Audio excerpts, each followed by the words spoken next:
Hey guys, we are live. Welcome to a Cobra Kai series finale discussion. We'll be discussing everything with part 3 in this stream. So I sent some links out. Let me see if I can send some more out real quick.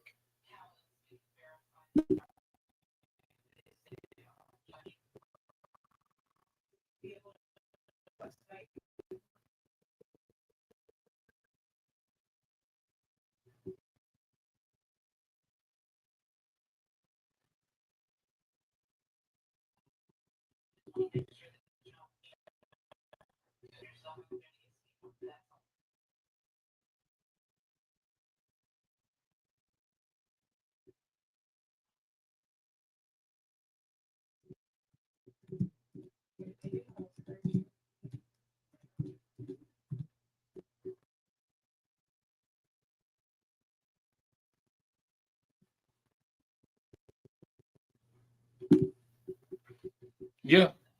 Hey Jake. Hey Brandon, I've been having a good day. Thanks for asking, my friend. Josh should be joining. Chris will be joining shortly. I saw Cobra Kai final season 2 days ago. Hey, what's up, Remo? How are you doing?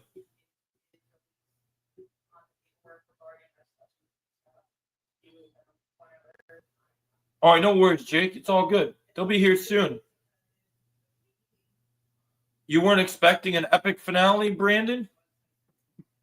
Come on, man. It's Cobra Kai. Oh, I gotta go get some food from the microwave. Give me 1 second.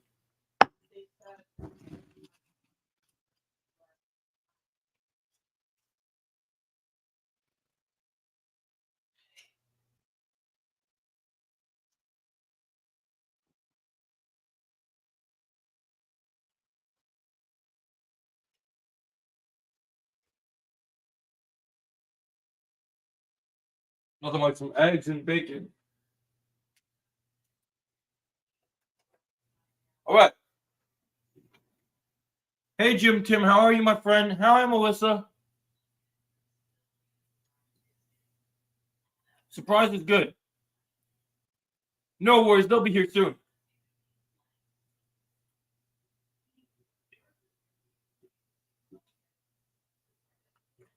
What's up, Underground? How are you doing? We'll get a few good guest stars up here in a minute.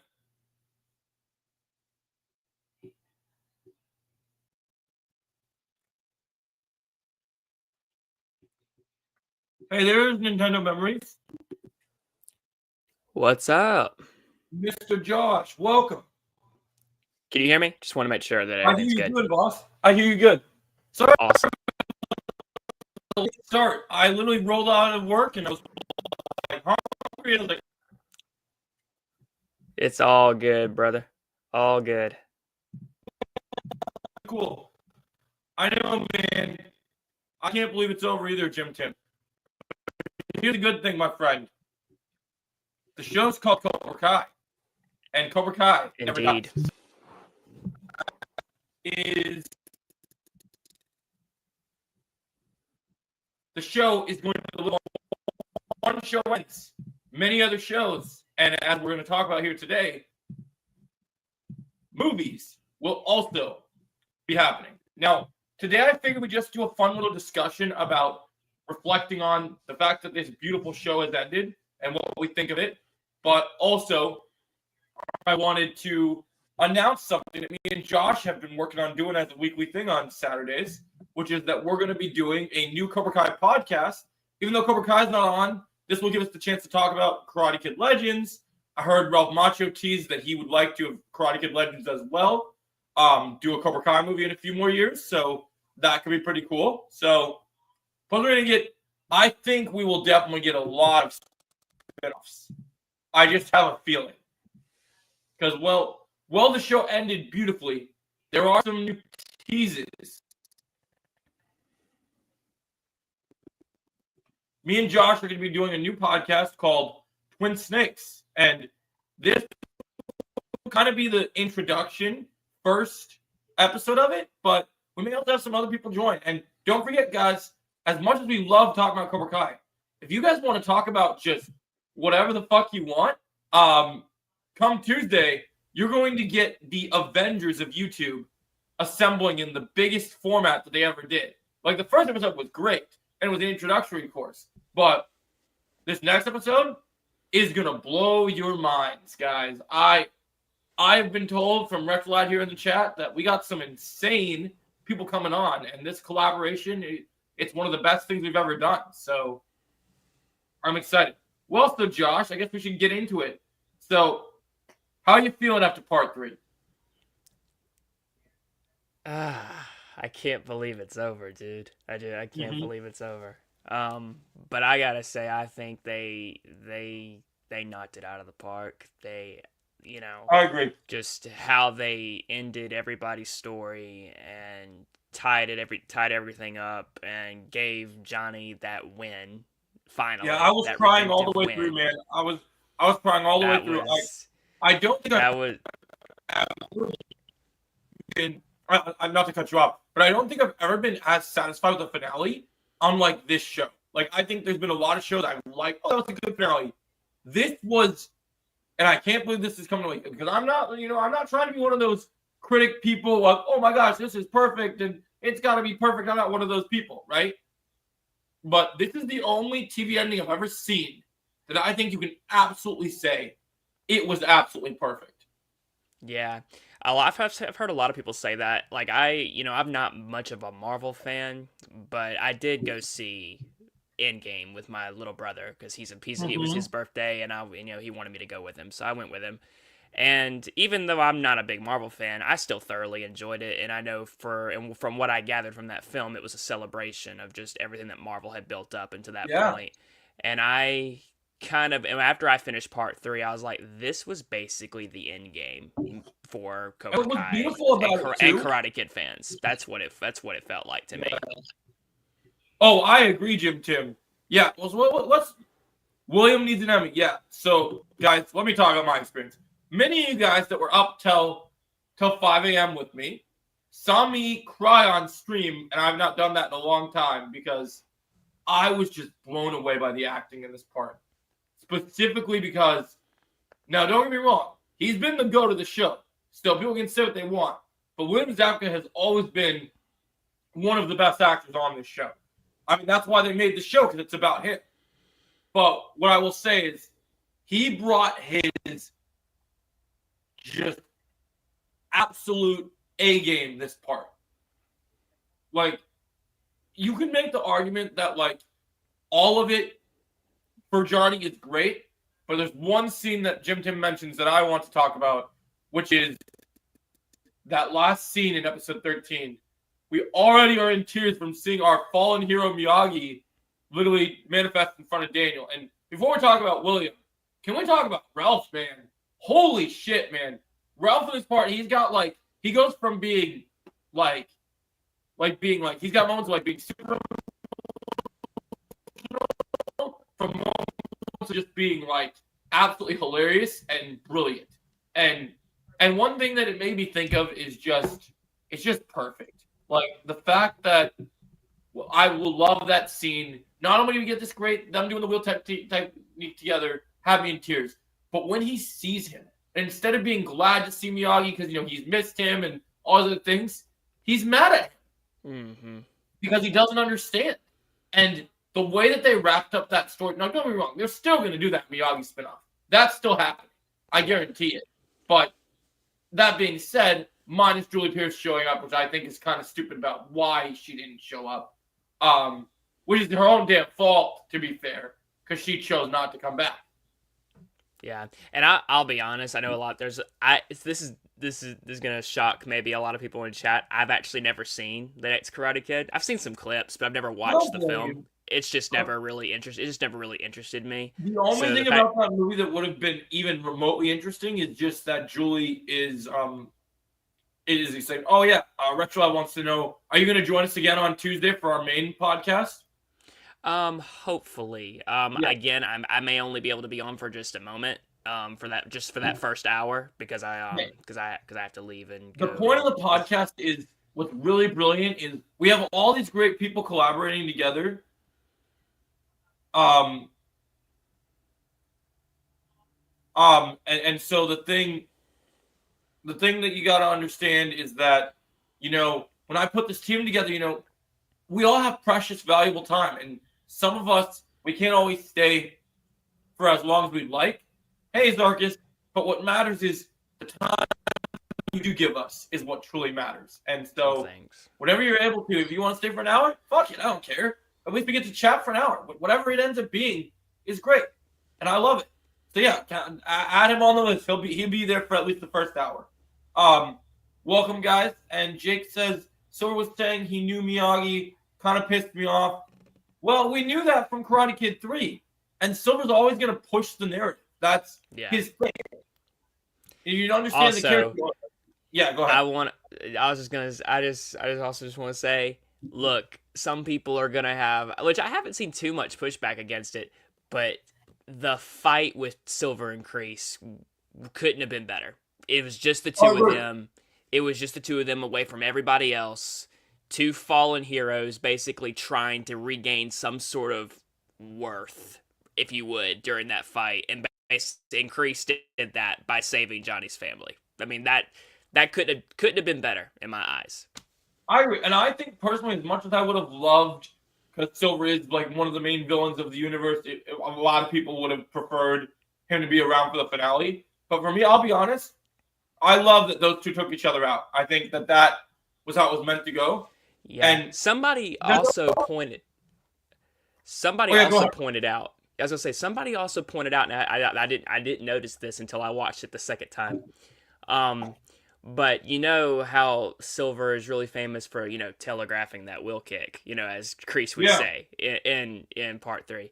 We saw him do that in part 2 in his fight with Johnny a little bit, but in part 3 he does not do that one time, and I think that's because of the fact that he, his sickness is taking a hold of him. He's very weak in part 3. You can look at him. He's a dead man walking whenever you watch him in part 3. Yeah, and the fact that he, and whenever they're actually fighting, you can actually just see it in the way he fights. He's not fighting at his strongest anymore. And so he doesn't do that wheel kick on Kreese one time, and so it's, it really is that's just because he showed that he was really dying, and I know a lot of people were criticized that about part 2, but honestly, it's not a criticism if you literally couldn't when you're dying. You have to telegraph your stuff because you're literally dying, and that's what happens.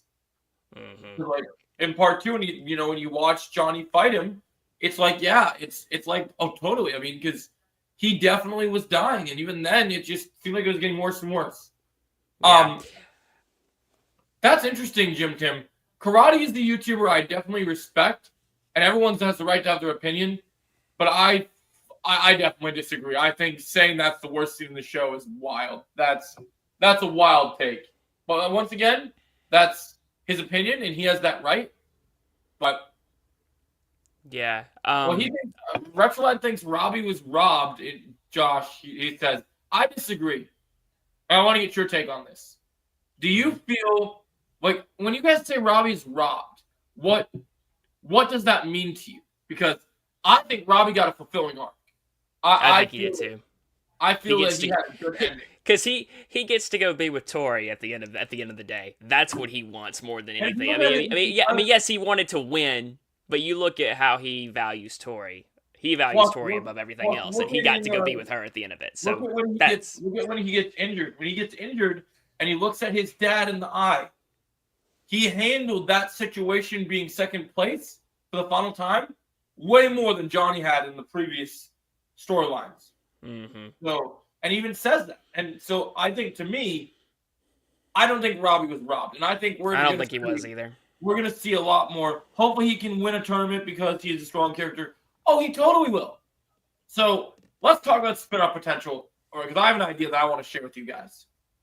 So I believe that they're setting up Robbie and Tori to go around the world as even though Tori is the one that won the Sekai Taikai for the girls division, I think Robbie has an opportunity to still be a world champion. He may not be the Sekai Taikai, but here's the thing. Cobra Kai's biggest world tournament was the Sekai Taikai. Another show could introduce other, as we learned with Mike Barnes in part 1, there are other world tournaments. Yeah. So to me, yeah, he's gonna get that win. Like, and they both will. But the best thing is, this time when they win, they stand at that podium together. And that's what's going to be beautiful about that. And not only that, I have a suspicion that when they go as world tournament champions, because Johnny and Dana will be busy elsewhere with their lives, I think you got to have a sensei be there to kind of help them in that journey. And I think that could be Mike Barnes. It could be. It definitely could be. And I know I've already seen some they people. They always return to Sean Cannon, man. That's my one gripe about part 3. Yeah. We needed Sean Cannon to come back. Yeah, and but I'll be honest, it makes sense why he didn't come back, just because, these final 5 were typically just about the core people, Miguel, Robbie, Johnny, and just wrapping up. Cool. Yeah, I agree with you for sure. And yeah, I think we'll get a Sam and Miguel spinoff. I think that's coming. Yeah. Also, let's talk about this. Before part 3 came out, I heard some pretty big information that the trailers are kind of being pretty misleading for Karate Kid Legends, because I've been told that I'm pretty sure there's other people from the Cobra Kai universe that are going to be in Legends.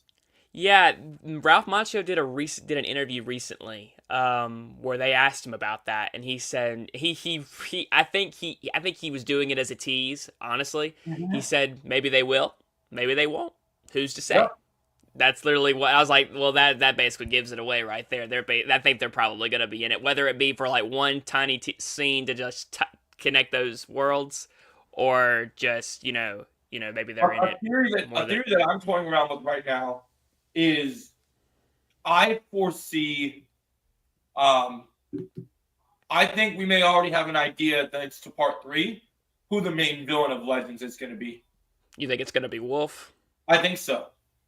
Because I think so. Well, they wrapped Johnny's story up with Sensei Wolf.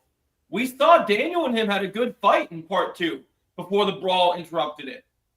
Yeah. And if you're Louis Tan, you tell me you don't want to see Jackie Chan and Ralph Macchio in a movie where they're doing karate and kung fu against fucking Louis Tan? Like, that just sounds like $1 billion at the box office to me. That's what that sounds like to me. Like, I know the stories about the kids, but you got them in there beating up other senseis. Wouldn't be surprised if Wolf showed up there and was, especially now that we learned that his name is connected to Hong Kong and China. We knew he was in, what was it, in part 2 when we met him. I think he was in Hong Kong when Silver found it, too. Yeah, he was in Thailand. Yeah, Thailand, okay. On my second watch, part 2, or of part 3 that I didn't realize the first time, during Johnny and Wolf's fight, I didn't think Wolf would be a very experienced fighter considering the differences of different karate fighters. But one thing we gotta give the stunt team and the writers credit for is if you've seen Louis Tan in other roles, he is known for doing many different martial arts, but he is mostly known as a Muay Thai guy. And I noticed that he was doing a lot of side punches and knees in the fight against Johnny. And I was like, that's kind of cool detail that they actually kept him in that route.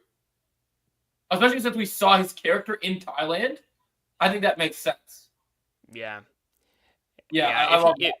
Yeah, if he was the main villain of Karate Kid Legends, I wouldn't be disappointed. I think that'd be really cool. I'll be completely honest with you guys. From part 2 and part 3, I'm going to give you my honest opinion. And I might get some flack for this.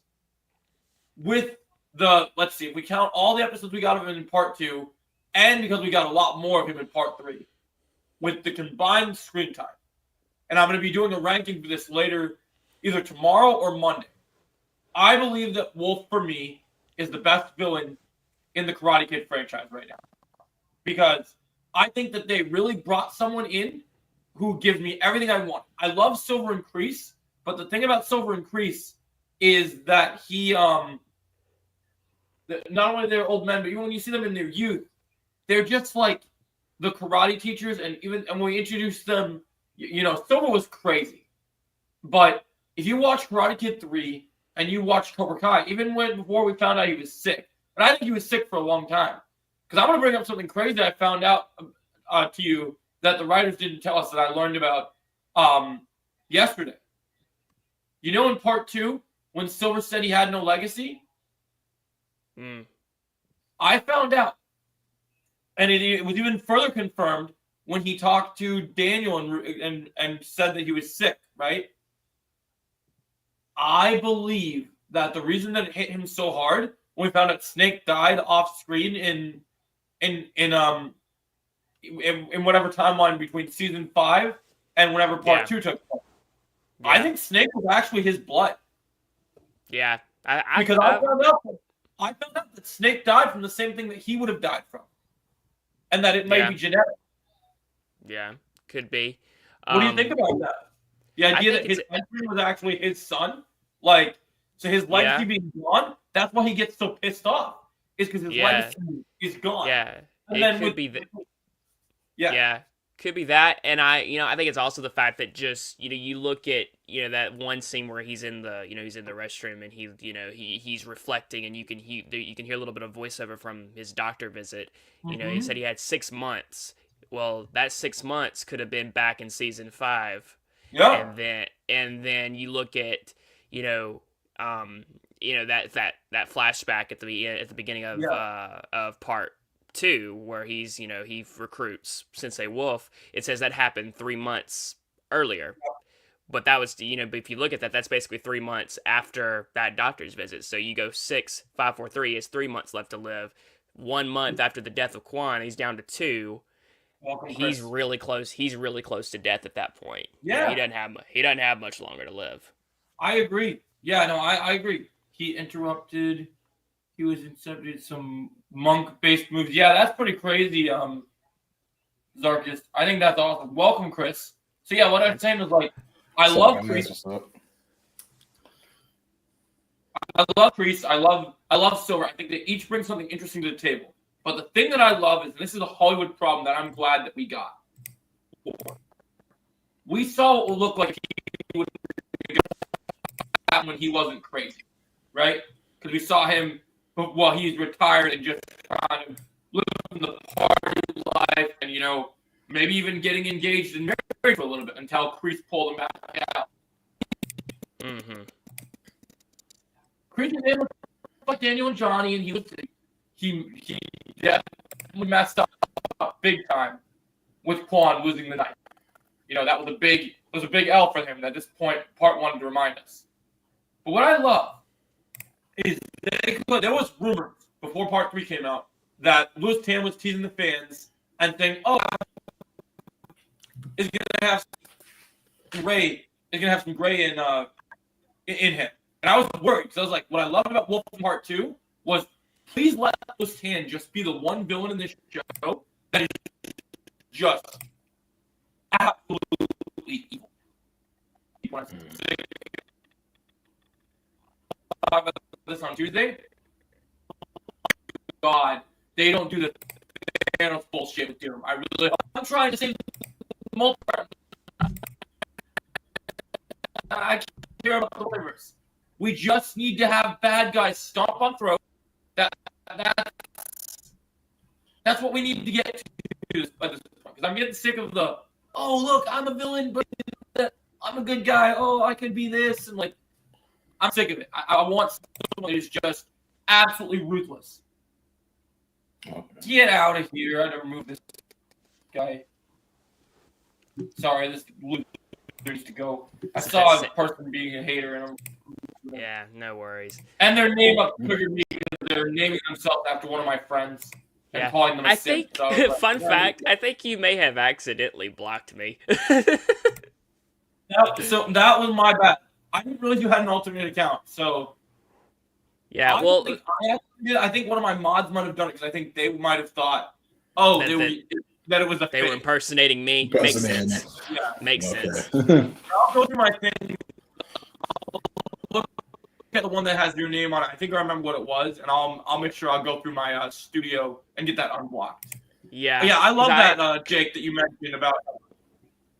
Go ahead. Yeah. I just wanted to pop in the chat. I was gonna say because I was trying to chat in my Nintendo Memories account. It said it wouldn't send the message. I was like, that's weird. So that's weird. They wouldn't let you send a message. I didn't think I had you blocked, but yeah, that's weird. I'll have to figure that out. But yeah, so I just feel like I said before season 6 came out that I wanted a real villain, and I feel like the show needed to end with someone, especially if you're gonna have, because at the end we knew it would be Johnny focused, but we didn't know if the villain could also maybe be a threat for Chosen, maybe other characters. We didn't really know what we were gonna get, but for our main hero, I wanted someone that was just absolutely ruthless, because Hollywood doesn't do that anymore. Yeah. And I'm noticing it, and it kind of fucking sucks, because it's like I miss those days. I miss those days where the writing was. Not everything has to be complex. We need to see people that are just bad. Now, that being said, he did show respect to Johnny when Johnny beat his ass. So there is still that. But at least I still think that I don't think that means Wolf is going to redeem. I think it just means kind of like Hawk in season 2 with Miguel, where he says to Miguel, finally, we're the opponent after he's beaten up all the guys. That's the way I see it. Because he didn't take Johnny serious in part 2. And then when he saw the fight, he knew he won the fight. And he was like, you breathe this guy. Okay. Yeah, not to go back to the Kreese and Silver fight. I don't know if you saw this, but I saw apparently like when they did the big red carpet world premiere screening for all the fans and all the actors and everybody were there. When they got to the Silver and Kreese fight, when that episode ended, they had there was a camera person in there capturing everybody's reaction. People were like going absolutely insane.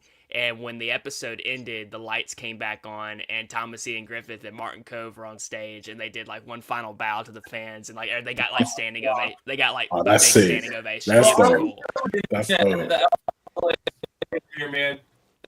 That would have been awesome. That's freaking cool. Yeah, I don't care what anyone else says.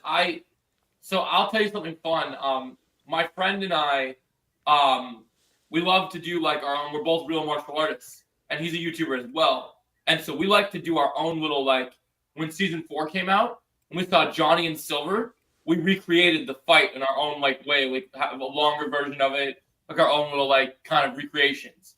And we've done. So I live in an apartment. We've done a Robbie and Miguel apartment fight before. It's we recreated those awesome moments. And even though I think that Silver and Kreese's fight was absolutely perfect for the show, I'm sorry. When I recreate it with my friend, since I own katanas, we're doing it with swords because I just I can't help it. Okay? I'm sorry. Martin was teasing us with that, and I wanted it. I was happy and satisfied with what we got, but because being what we saw with Silver, I don't think he could pick up a sword.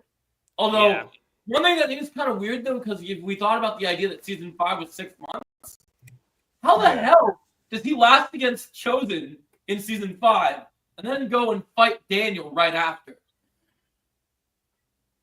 Yeah, that is it. That's true. You got a point. It's kind of crazy. He's got cancer and he goes and just fights Chosen, nearly killed him, then goes and fights fucking Daniel and gets kicked in the face. What? Yeah, we got to think back in season 5, it probably hadn't taken a hold of him as much as it had whenever we see him in part 3. He may not have been I always thought I thought this was crazy. I was like, there's no way that Thomas is a huge martial artist in real life, and I was like, there's no way he would let himself have weak ass fight choreography in part 2. Because some people were starting to say that in part 2 when he fought Kreese and Johnny, and I was like, no, it's not bad choreography. It's just that he's sick. It's got to be. Because it's there's no way. There's no way Thomas would allow there to be bad choreography. And these writers, because I don't know about you guys, and I'm going to be doing videos about this as well. I told Chris yesterday, my favorite part of a show ending is to rank everything. So I'm going to do all the seasons. I've only previously done the 5 seasons before. I told myself I won't do season 6 until I see all of it. Because people said that, 5 episodes isn't going to change your opinion. I'm like, you'd be surprised. You never know. Yeah, I'm you never know. It's the final part. It's the final part as well. So. I hate that. A lot of people gave me flack for that. 5 episodes won't change anything. I disagree. I disagree. Because these are the best 5 episodes ever. Come on, man. The first 2, fair enough. The first 2 were a little filler, but they filled the story. And I hate that people said that episode 12 was filler, when the whole point of episode 12 was that he literally, let me get rid of this real quick. He literally went. You can't call it filler when it literally not only sets up for the tournament resuming, but also we had Johnny's baby was born. Oh yeah, And that's Probably the biggest plot that's point. the biggest. One of the biggest plot It's not points of the filler final if it part. moves the story. If it moves the story, it's not filler. I'm sorry. That's Yeah. just story. That's a writing. plot. No. That's a plot point that was started way back in season 5. Yeah, so for that, real. So I think so that ain't if filler. if that was filler, actually, no. You know what would have been filler if like Daniel and like let's say if it was like other characters that weren't exactly important. You know what I mean to the roles. That's when it becomes like filler. You know what I mean? But I didn't see that as filler. That's been a part of the thing since season 5. So what's the point of this? You know I what's will, so and funny? I also just want to say this. I thought this was so funny. Whenever Dimitri and Eli recreated Axel via that VR machine, Yeah, that was that- so. yeah. That was so. I Yeah. laughed so hard when I saw that. I knew they would Okay, do some I'm gonna nerdy give you- stuff. I'm gonna tell you something wild, okay? So, and this is just how characters change with how their stories are fulfilled. Mm. I hated Dimitri in part 1 and part 2. Like when he went full blown McGuire, I was like, "What the fuck is this shit? Are you kidding me?" And then he beats Hawk just to get in the tournament. What the fuck does he want to get in the tournament? Just because Yasmin wants a bad boy? That's it? Like that's your motive? It's like the hell? And then part 2, fucking MIT piece of shit, bro, going to cheat on the other girl. And then I gotta say, when they started part 3 and you see the Binary Brothers hanging out, they're going to the same college. When Moon shows up and she makes fun of MIT calling it the wrong name, I was dying. Yeah. But man, I'll tell you, I knew they were gonna fix Dimitri, but I laughed my ass off and I cheered when I saw Yasmin grab his ass. And Oh yeah, to the bathroom. Yeah. I was like, the fuck? Yeah. Damn, she came back? Okay. Man, he missed the whole fight between Johnny and Wolf. Yeah, but that was so funny. Well, yeah, because you know he was getting missed. This guy, man. I was watching my fiance. I was dying. I was like, yeah. I wonder why he missed the whole fight. Seemed like he was quite busy there. I was like, I gave Dimitri props. That was a long fight. So that was a long time. Good for him. Yeah. One thing, what I will say though is, I do like how, Johnny got his redemption arc in this whole show. Like, it was just about him being redeeming himself, like from his past. Well, that's what I love. That's what I This is wanted the from this fight. final part was that while all these characters are going to get their storylines fulfilled, it had to be Johnny's part. And one thing I will say, I mean, at least he got something. He had to get something, man. After he pissed us off, he had to get something. But I do have a nitpick, man, because I do want to say, writers, you shit all over Hawk this season. You couldn't give Hawk anything. You gave his brother back. You couldn't let him him and Moon just get a little crazy for a little bit, have some little off time. Like if he's not gonna win a fight, let the man have his win, man. Give him some time. Yeah. But I feel like with Hawk had his moment with he had his moment when he was of the early days of Cobra Kai, and when he went to Miyagi though. They shit all over. Yeah, like he kind of had this moment then, but within fight anyways. But yeah. Yeah. I will say, I kind of wanted to go back to this for a little bit. That whole scene with Daniel and Miyagi got me cheering so loud. Whenever I do storylines, it's like an endgame, man. It's just beautiful. You see that scene, those two coming together is beautiful. That is said since we talk of mentors and characters interacting. I will say there is one thing that I was left unfulfilled on that I do hope that we can get in a spinoff. Since we spent this entire season with Johnny and Daniel beefing, and I know they fought side by side in part 2 against Wolf, but I need a Johnny and Daniel full-on wheel technique, full back-to-back against someone just where they have exceeded to the highest karate master status that you can, especially one thing that was beautiful about the final fight was that Johnny was using Miyagi-Do and Cobra Kai against Wolf, which I thought was great because it's like, oh my god, this is how far this character has come. It's not about more offense is the best defense anymore. He had defense. Yeah. So to me, I just at some point, I don't care whether it's a movie, I don't care however they do it. Johnny Daniel will technique the fuck out of someone, man. I gotta see it. I gotta see it on my list. Definitely. And also, can we talk about Chosen for a minute? Why can't Chosen get a fight, man? He fought in the brawl, but like, come on, we could have made it a little longer. Yeah, I know what you mean. Yeah. Yeah. I hear you. I was like, I love Chosen. Although, man, I did love this conversation with Moon's mom. Yeah, Shit was that one. hilarious. That Oh, that was fucking also barrel really funny. part. Also, Favorite scene in the did entire you conversation. notice? Did you notice? Like, did you notice that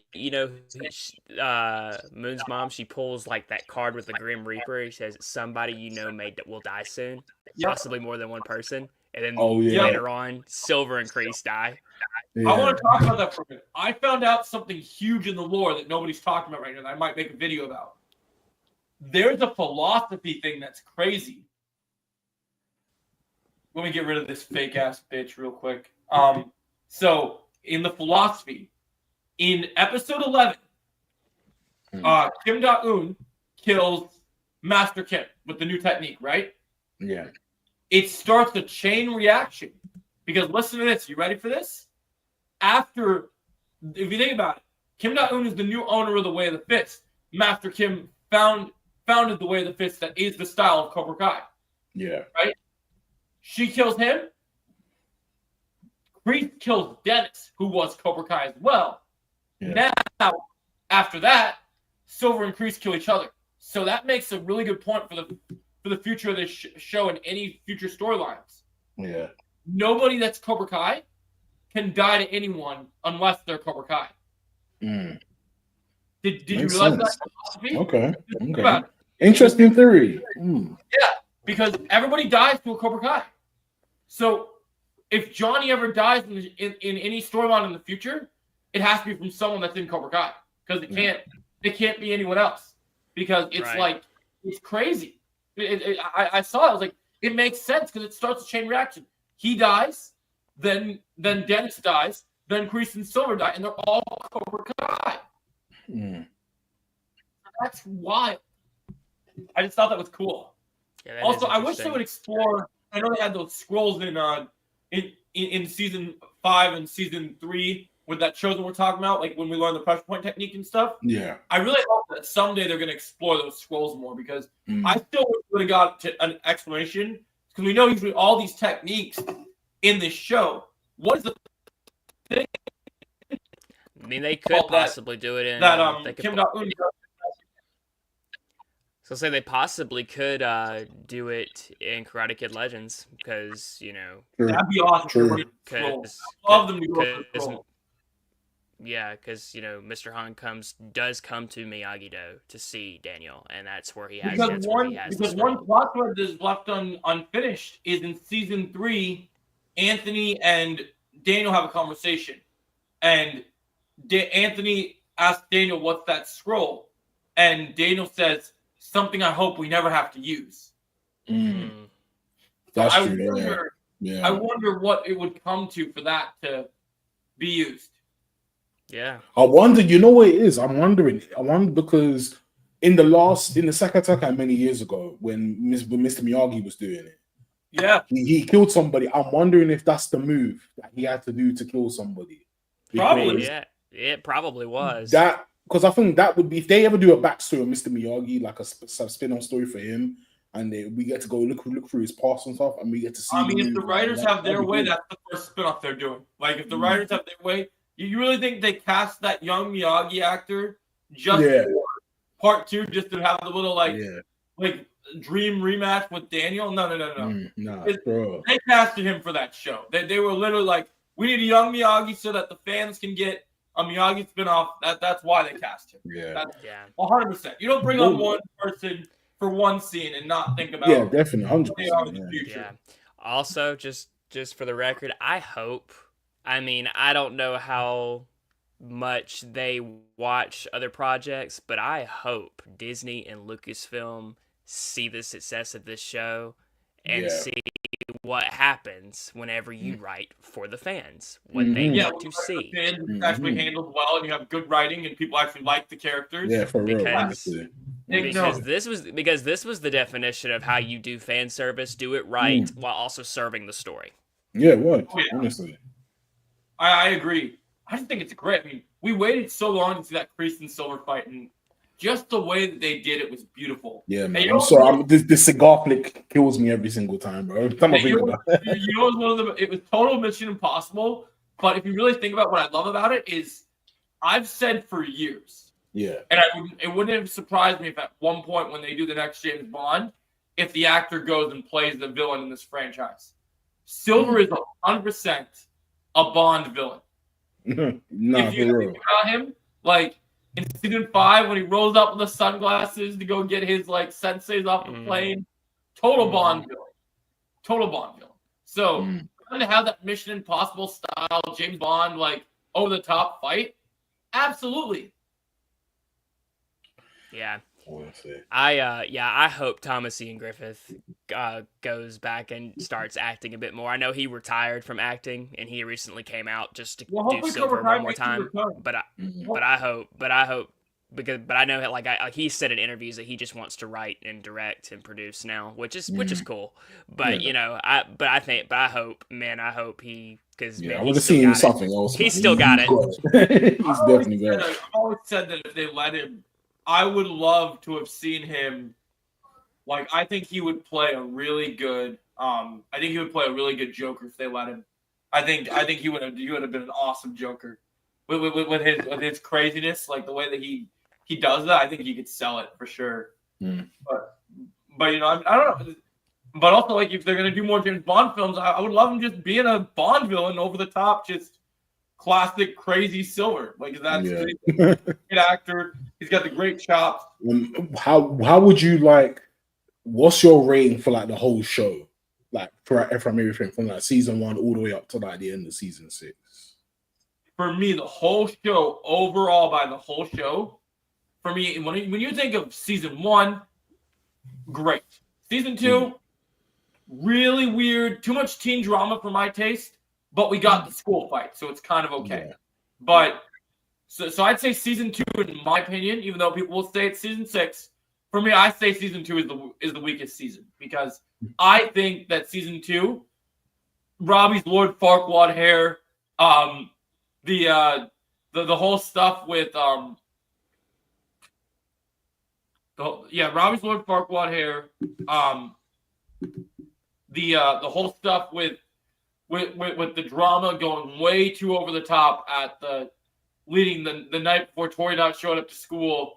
Oh, I'm coming for you, bitch. Like, you know, it was fun when they did it in season 3, but in season 2, it was just too much. It was just way too much. Like, the fact that we had a school fight over a kiss at a party, like, what? I think it was a lot of things, because like when you look at the whole dynamics of the teens, they are teenagers, so they're gonna do like a kiss is a lot back then for like, especially for like 18 or 19, like, you know what I mean, that's a lot. Well, I really hate the line from Robbie.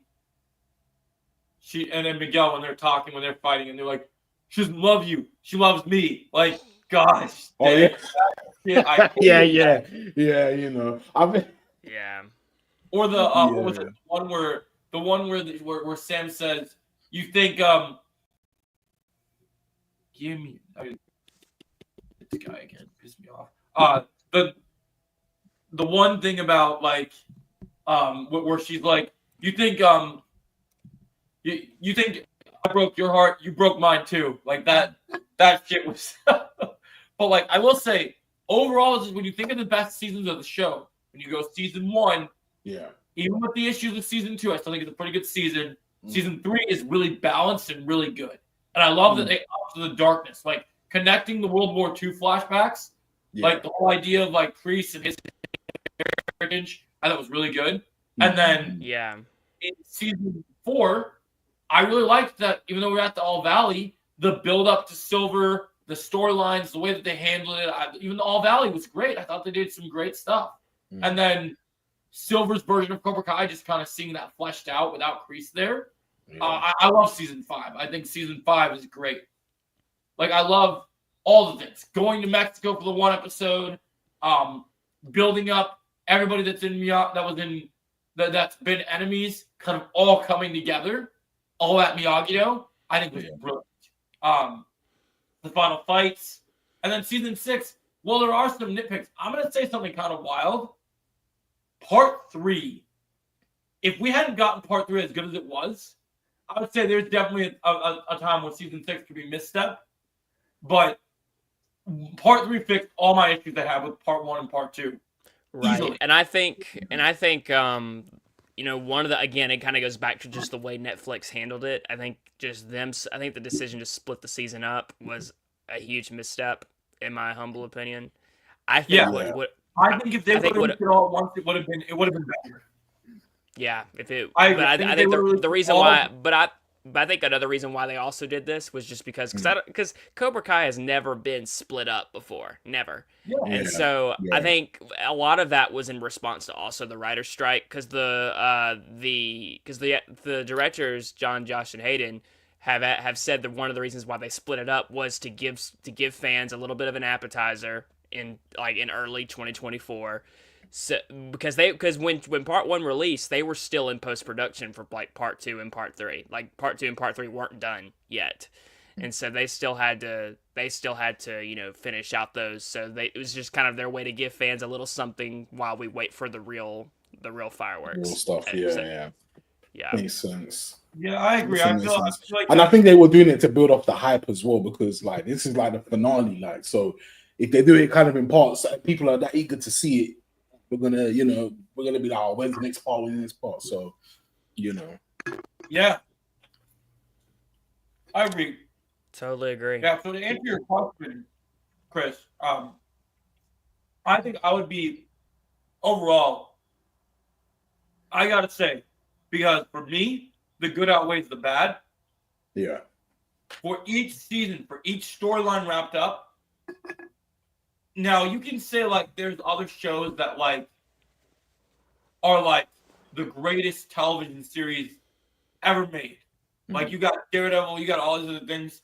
I still think for what this show is, I still think as a show, it's easily a 10 out of 10. Like it has to, because it just what they did.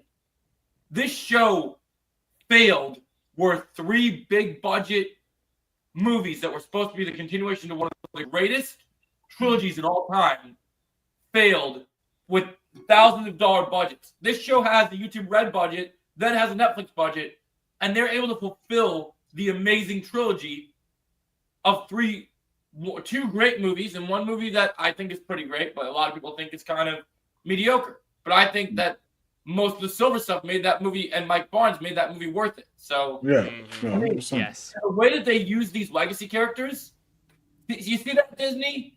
And you know what I was going to make a video about that I think is wild? Daniel in part 3 is how they put on Luke Skywalker. Basically. Agreed. That's agreed. Like that literally pissed me off, because when you look at the scene with Miyagi when he gets mad at him and stuff, I was like, yeah, they made him depressed, they made him broken, and guess what? You showed us why, so we gave a damn. It's like, and not only did he, he was depressed and sad for a little bit, but he bounced back from that. Exactly.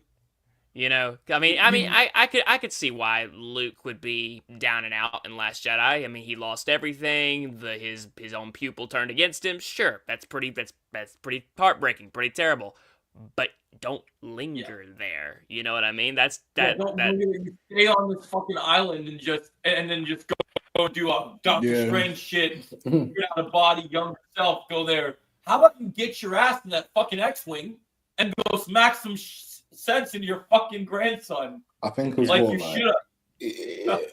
I think with that being said, like I think not so too much get into Star Wars about it, but yeah, because we know how that's gonna go. But I feel like with a show like this, like you had legendary like the thing is everybody got their respect. Like You know what I mean? Because when you look at it, like Daniel LaRusso, like when I first started watching him and seeing like how like his success was with the family he had, the company he had, I was like, okay, things are going good for him as usual.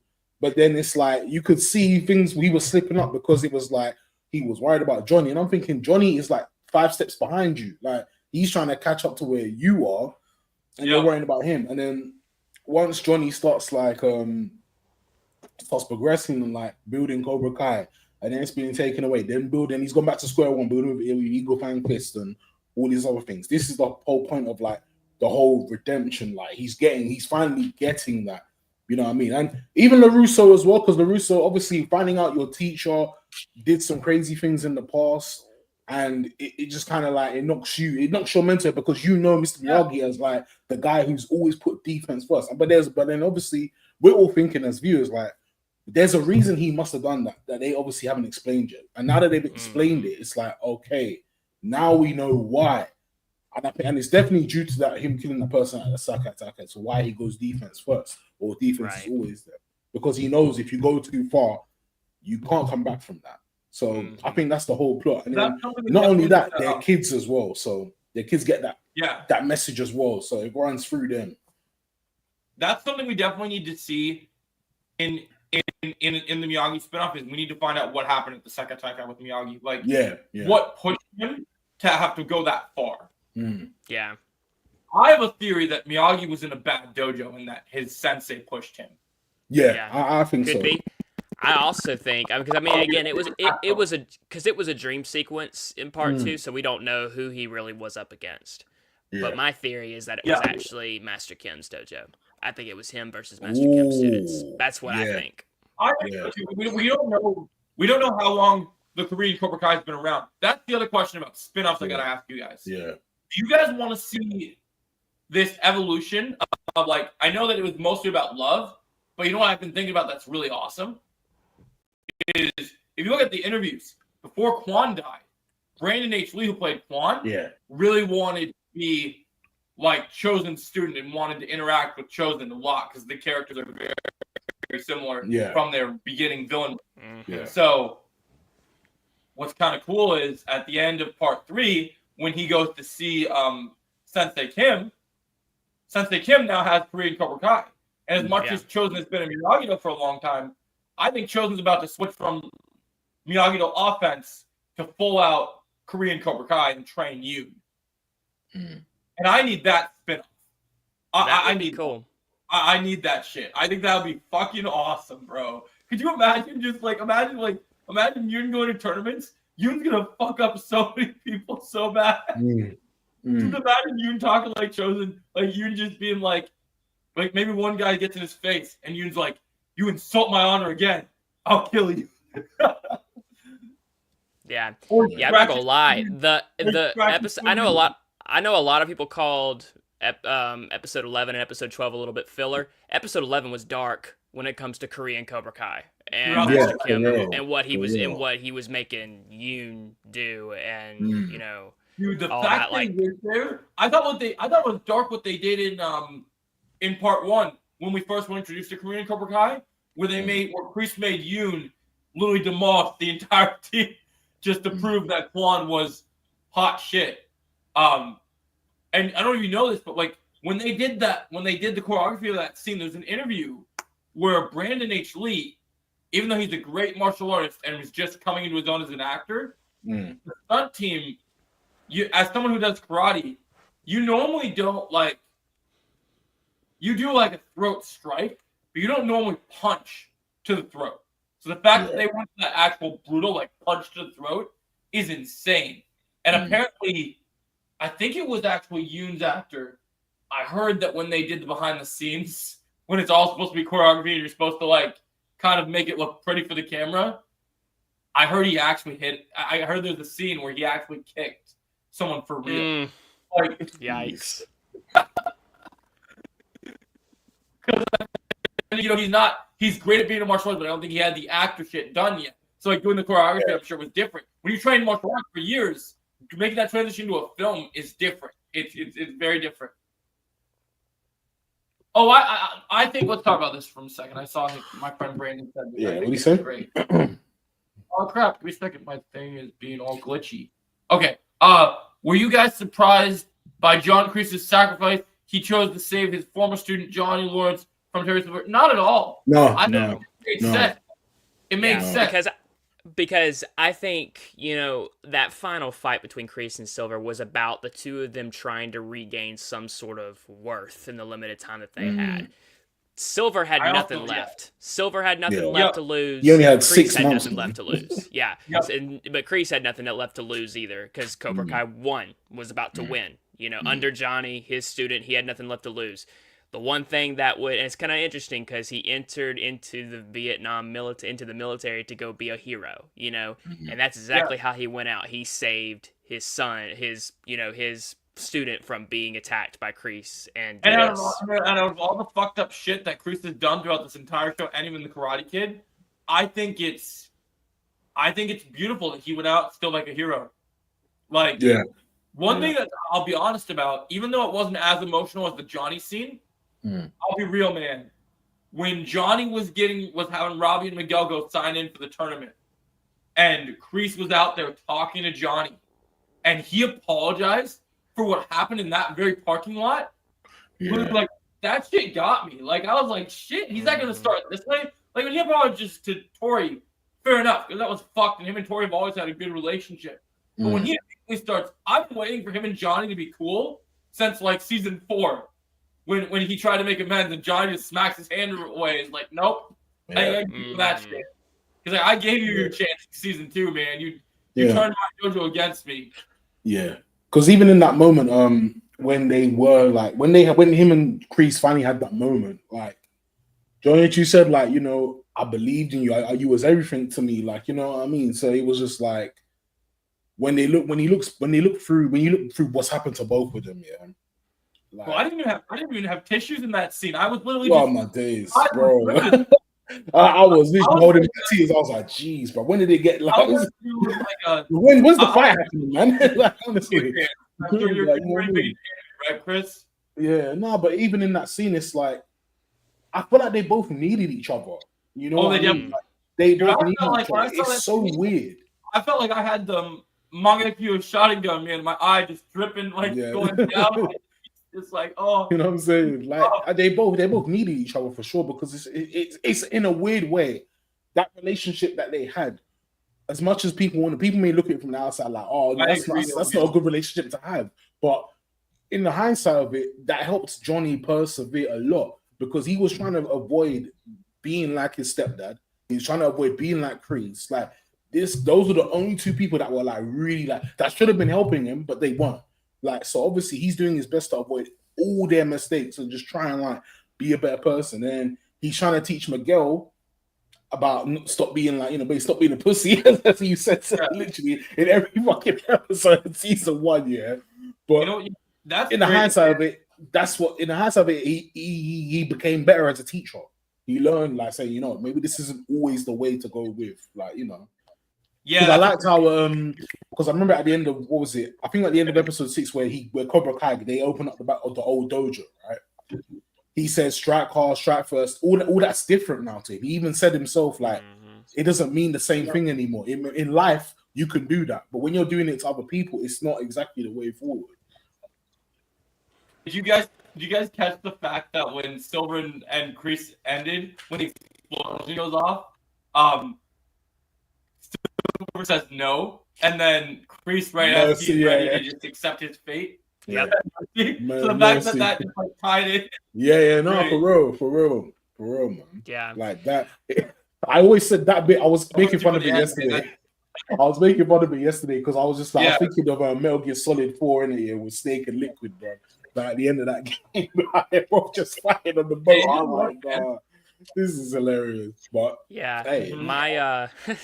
my little sister, she's also a big Cobra Kai fan, and but she, you know, she had school the next day, so she wasn't able to stay up and watch it with me. Yeah. So, but I when I watched it, and it went off, and I finished it. I was like, oh my goodness, that was insane. And so she comes in, and she starts to get, because as soon as it went off, it was about time for her to get up anyway. And so she came in, and I was like, oh my gosh. She says, yep, shush, no spoilers, no spoilers. I was like, fine, I'm not going to spoil anything, but just be ready. We watched it last night, and when it got to the part where that yacht exploded, she was like, no way! Her reaction was so funny. Bro, that was some Arrow season 5 shit, bro. Like, when I saw that shit, I was like, what? And I kind of knew something big Mission would happen. Impossible, man. But, like, I did not expect that. What's really interesting, though, is these writers are so smart that you go back to watch the previous seasons, there's big things you missed that are wild. Like, one thing I noticed is in part 2, they explicitly mention that in terms of, like, one of the writers that plays Silver's lawyer mentions that Silver had a yacht. Like, that he had. Yeah. So they started planting the seeds all the way back in part 2. Yeah. And then one other thing I also noticed in season 4, when Robbie meets Silver for the first time, Silver told Robbie exactly what he was going to do to him in the Sekai Taikai. Because when Robbie is teaching a lesson to Kenny, Robbie's teaching him about Miyagi-Do, but through the lens of Cobra Kai. And when given a lesson, he thought, because Kreese wasn't okay with it, he thought Silver wouldn't be okay with the balance of it. And Silver goes up to him and he says, well, yeah, of course, balance is crucial. But man can't stand, he can't fight. And what ends up happening to him? What ends up happening, yeah.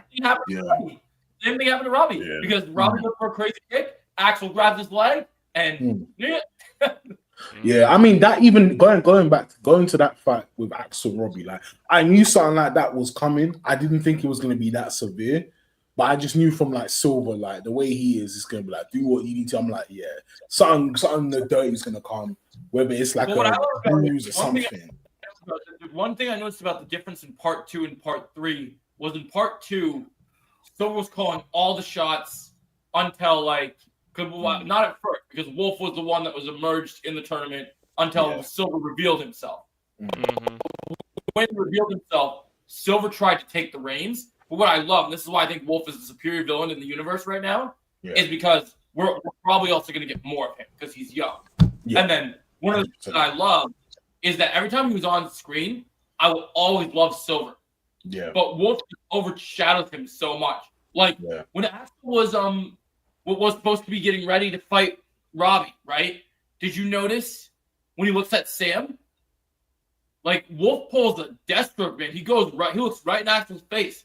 I remember. Yeah. Cut that shit out, basically. Like, yeah. Honestly, literally. But that's what I'm saying. You see, with Wolf, like I knew another level. Wolf was dangerous, man. Like even when you first take eyes on him, he was just like you knew something was off with him. Like, and then when I saw him hitting Axel, I was just like, that's where it is. You're giving him that harsh treatment so he can like do better in the fighting room. Okay. The only thing I wish we would have gotten, I know it would have been very unrealistic and crazy. I think that when Axel turned away from Wolf, when Wolf grabbed his shoulder, because of how tall and how strong Axel is, I think he earned the right to swing at his sensei. I think if he'd have done that, Wolf would have fought back and another brawl would have ensued. Full on. That would have happened. It would have been great though, because you could have made the situation it's different because the sensei is the one that struck first. Like you said, like if they do a spin-off and they keep Wolf the same, I would love it because, like you said, Joe, we need like someone to be solid, like in a villain in a role like that, because we can't. I think I'm cool with people being redeemed. I understand it. For Johnny, it worked. You know what I mean? Because that's just exactly. in his natural nature. It wasn't for him to be like that nasty. It was just like a fight to bully. That's one of the things that you need to understand with this. Each of these characters, the lesson of the Miyagi universe is no such thing as bad student, only bad teacher. So because Johnny was Kreese's student, every student that's done something bad is because they had a bad teacher. Quan wouldn't have died if it wasn't for Kreese. because he wasn't a bad student, he had a bad teacher.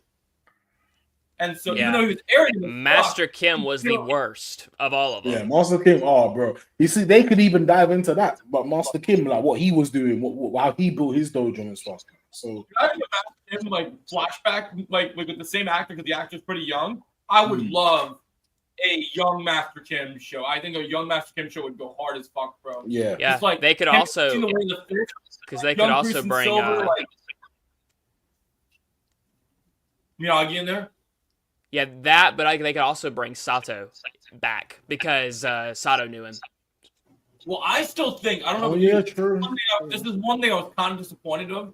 I was kind of hoping that Master Kim was gonna make it past episode 11, just because I wanted, even though he's old as fuck, I really wanted Chosen to be the one to take him out. Yeah. Because I think that he killed Sato. One of my biggest theories is that he took Chosen's mentor away. Because we never found out what happened. And I think that he took him out. Okay. So I think that would have been awesome. Yeah. I think, yeah, man. I think the Master Un as well. I see it because it set up, it elevated better stories with stuff and started the story right. But I do think I was really kind of expecting more from him. I mean, I think at least he didn't fight against his granddaughter. But I 100%. Yeah. I think he was too old at that point anyway to really do anything. So it kind of made sense for Kim Dae-un to really kind of just like take him out while he's like that. You know what I mean? I think another interesting arc would be like seeing how Master Un trained Kreese and Silver. I want to see like what type of like training they had to go through to see how they got to where they are now. Because I want to. Because that'd be interesting. We could get a full-on story. Because Silver says in season 5 when he teaches Kenny the Silver Bullet that Master Kim had a different version of the Silver. Yeah, even that's what I'm saying. That I want to know where like all these stories come from. Yeah, like where the Silver Bullet. Like I want to know like what was Master really like. I wonder like it's just because there's no way he comes into the scene and then it's just like to be the way he is. I wonder what he's done in his life to get to where he was in a certain way. I agree. There are companies that are going to be like of our future characters. But if we're getting like prequel spinoffs, what's kind of on your list for like the number one prequel spinoff you have to see? Like you just spinoff. I'm so excited about it. Like tell a story that we have one character that already existed, but in the past.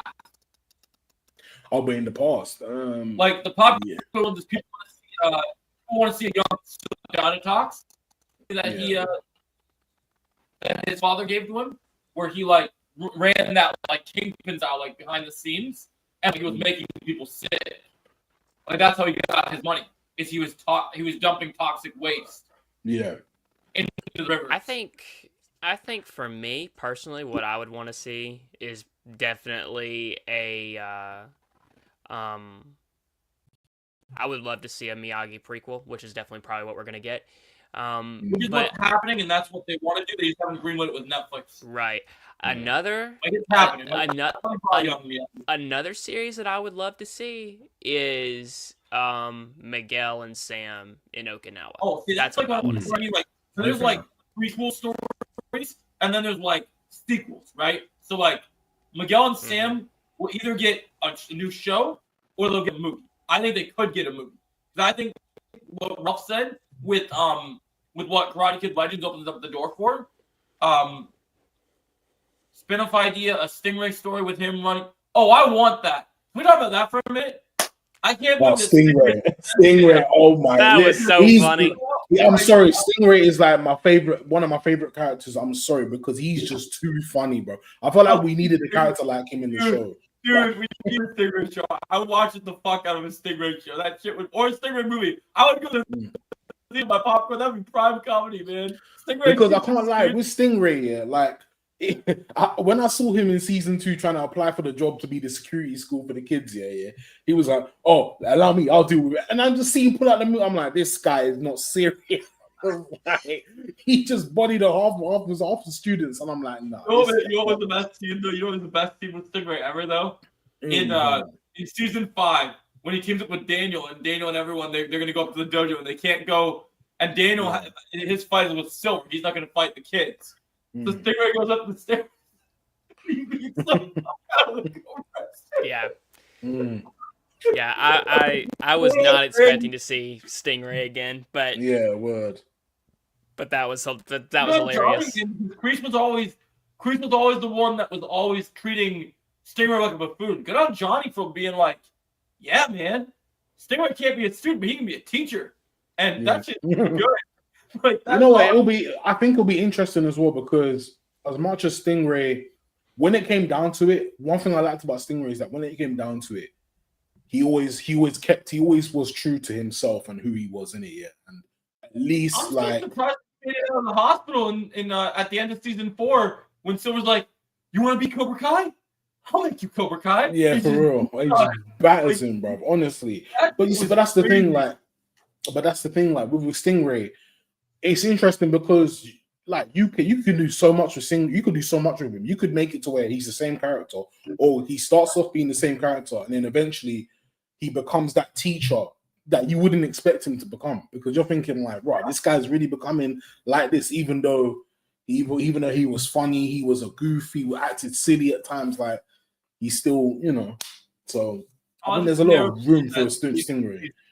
I'll never forget that scene in season 2 when he sees Hawk changing his hair and all the different colors, and he's like, I flipped the script. Hawk's though, he just got like the goatee with the little like chain dangling. Oh yeah. He's like, they call me Stingray. Bro, this guy, he was something, man. I'm sorry, like if it wasn't for him, like we wouldn't have had so much funny moments as well. Like honestly, it's like you just him in the school fight, just him being in the school fight, talking to the principal. I got this, sir. He just goes over there. He's kicking the shit out of all the other Ultimate Team people, high-fiving all the Cobra Kais. Be like, yeah, we hate those Miyagi nerds. So we just drop them. Oh my god, that shit was funny. Oh. You're on mute, Nintendo Memories. You're on mute, bro. My fault. I had to mute myself for just a second. Yeah. Another thing we haven't even talked about yet is Miguel's fight against Axel and Tori's fight against Zara. Both fights were amazing. Those fights were solid, man. Those fights were really good. Peyton List must do like crazy like exercise. Like I remember when they started this show, and she was like, and she was like, "Oh yeah, I came from like a Disney Channel show. I'm like, I never did karate or any of those martial arts." And she's just like, the way those two were flipping around. Because you guys have seen the reels of like before they brought her into the show. Have you seen what Zara's actress like? What she's like in real life? Oh yeah, yeah. So fucking Bruce Lee. Like the fact that you see her just like that was crazy. Like fair enough. Sam and Tori's fights, they were street fights. There were two teams that were like roughly around the same skills. When Tori versus Zara, she had to work for that shit. Mm-hmm. That was hard.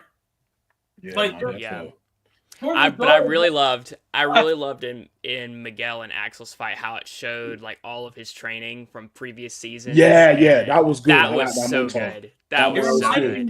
That was good. It reminded me of in Arrow season 2 when Oliver versus Slade. We had two of them back and forth between the flashbacks and the present day. But that shit was fire. Like the fact that he used like when they show him when he gets pushed in the water from season 1 when he first learns how to kick, and he just starts like launching kicks back and forth. That shit was awesome. And the injury is where they showed the injury as well. Like we broke his back, lower back. Yeah, I love how every move that he does is something he learned how to do. Like when like when Kyler was beating on him when he broke his back, he was he did the thing where he flips him over and then like gets back up from the flip to Axel.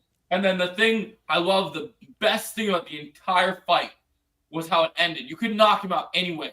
But the fact that he did the very move that Johnny taught him and Sam in season 4 that he didn't get to do because he had that muscle spasm, I thought that was great. Where he did the flying tornado to him, I was like, oh my gosh, that was cool. Yeah. And I also love it how like when they were doing awesome, like Daniel has to train Johnny for Wolf's fight. I love how what's not the thing that won the final point. I love that Johnny still landed a flying kick on Wolf. I think that was fantastic that he still Yeah. I'm Mhm. glad about that. Yeah, Yes. honestly. Yeah, man. I think I think I liked Miguel Angst's fight, but I don't know what it is. I liked Tori's and Zara's more only because like everything that like Tori was training up for, and seeing Zara there just being like the cocky fire and everything, and just getting it like that, all the sponsors, and then Tori just like triumphing through every hit, every blow. I'm just like, yeah, like Tori, you deserve this one. You deserve this. I keep seeing that opinion about. Let's go around the room because I want to hear different takes on this because I see Jake saying this. So Jake thinks that Robbie versus Axel was his favorite part of part 3. That was a really good fight. I just like they showed so much of it in the promotional material that I just kind of like it delivered. It was great. I don't know if it was my favorite though because like we knew we were gonna get so many better fights overall that were surprises to us. So to me, it was great. So let's go around the room and see what did you guys think was the best fight in part 3? Because this show has been about the heart, has been about family, been about all these things, but this show has had some incredible martial arts fights. It was brief, but for me, it would have to be Daniel and Miyagi. That was the skeletons. It's a very nice fight because it's literally those two working together and it's beautiful. Yeah. Because I'll say in the Karate Kid films, you never get to see Daniel fight alongside Miyagi. It never happens. Yeah, true. When Daniel and Miyagi both do that stance together, I got chills. I got absolute chills. Yep. Honestly. I think for me, what about you? I think the best fight for me, I want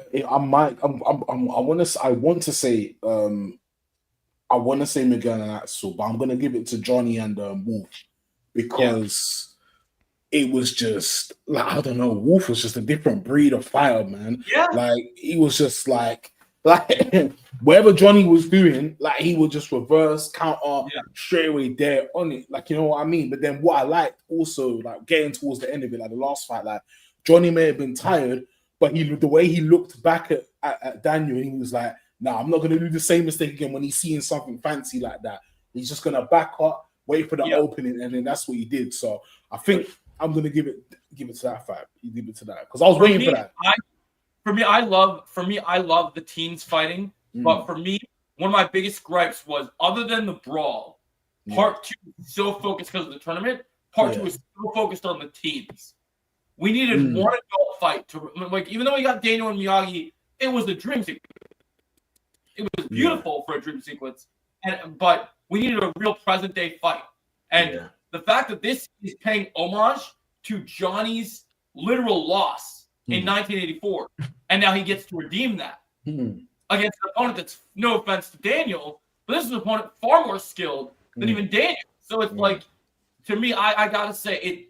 We need to. Yeah, I agree. Underground. I definitely think for me, for the number of reasons, Johnny versus Wolf. Johnny is my favorite character. Wolf's my favorite villain. So like, and what I also loved about it is what they had the ref, Karate Kid, in Karate Kid 1. And what I love, the mistake that was the rules, he just was like, "Oh, I'm sorry about that. That won't happen again." Word. Yeah, he'll do it on purpose. Yeah. Or like when he said the thing where he's like, "Playtime's over." Like when you just like go in and do that. Oh man, Wolf had the best lines. But dude, I didn't expect it. I knew they were gonna fight, but I knew it was gonna be awesome on the tournament. I knew the choreography was gonna be top tier. I knew it was gonna be awesome. But one of the things I did not expect was for Wolf to go into the locker room and psych Johnny out and push him up against the locker. Yeah, I didn't expect that. Yeah. What's up, Retrorad? What are you saying, guys? Right. I just literally got back home, so the way he literally threw him against the wall, against the locker, was just insane. Like he just totally got in his head, pushing like, "Oh yeah, you'll always be a loser. Your daughter will see, but will get teased every day. You know, she's a loser." Like it's like, man, that's crazy. And also, before Johnny lands his final move, he went back to his roots in Karate Kid 1, where he swept the leg. Even though it didn't fully succeed, he went for the leg sweep fully, which I thought was great that they did that homage. Yeah, I honestly, and this is just me. I don't know if because and my sister thought it was gonna be the same. She thought the same thing too. I thought Johnny because Johnny turns back and he looks at Daniel. I was like, is he fixing to actually do the crane kick? I literally thought he was about to do it, and Okay, of that's course why Yeah. I heard that for a long time, and this is why sometimes leaks are brilliant because I think the writer brought up certain leaks to Mm. mess with people because Yeah. there was a leak a while ago that this I knew that this wolf of Johnny and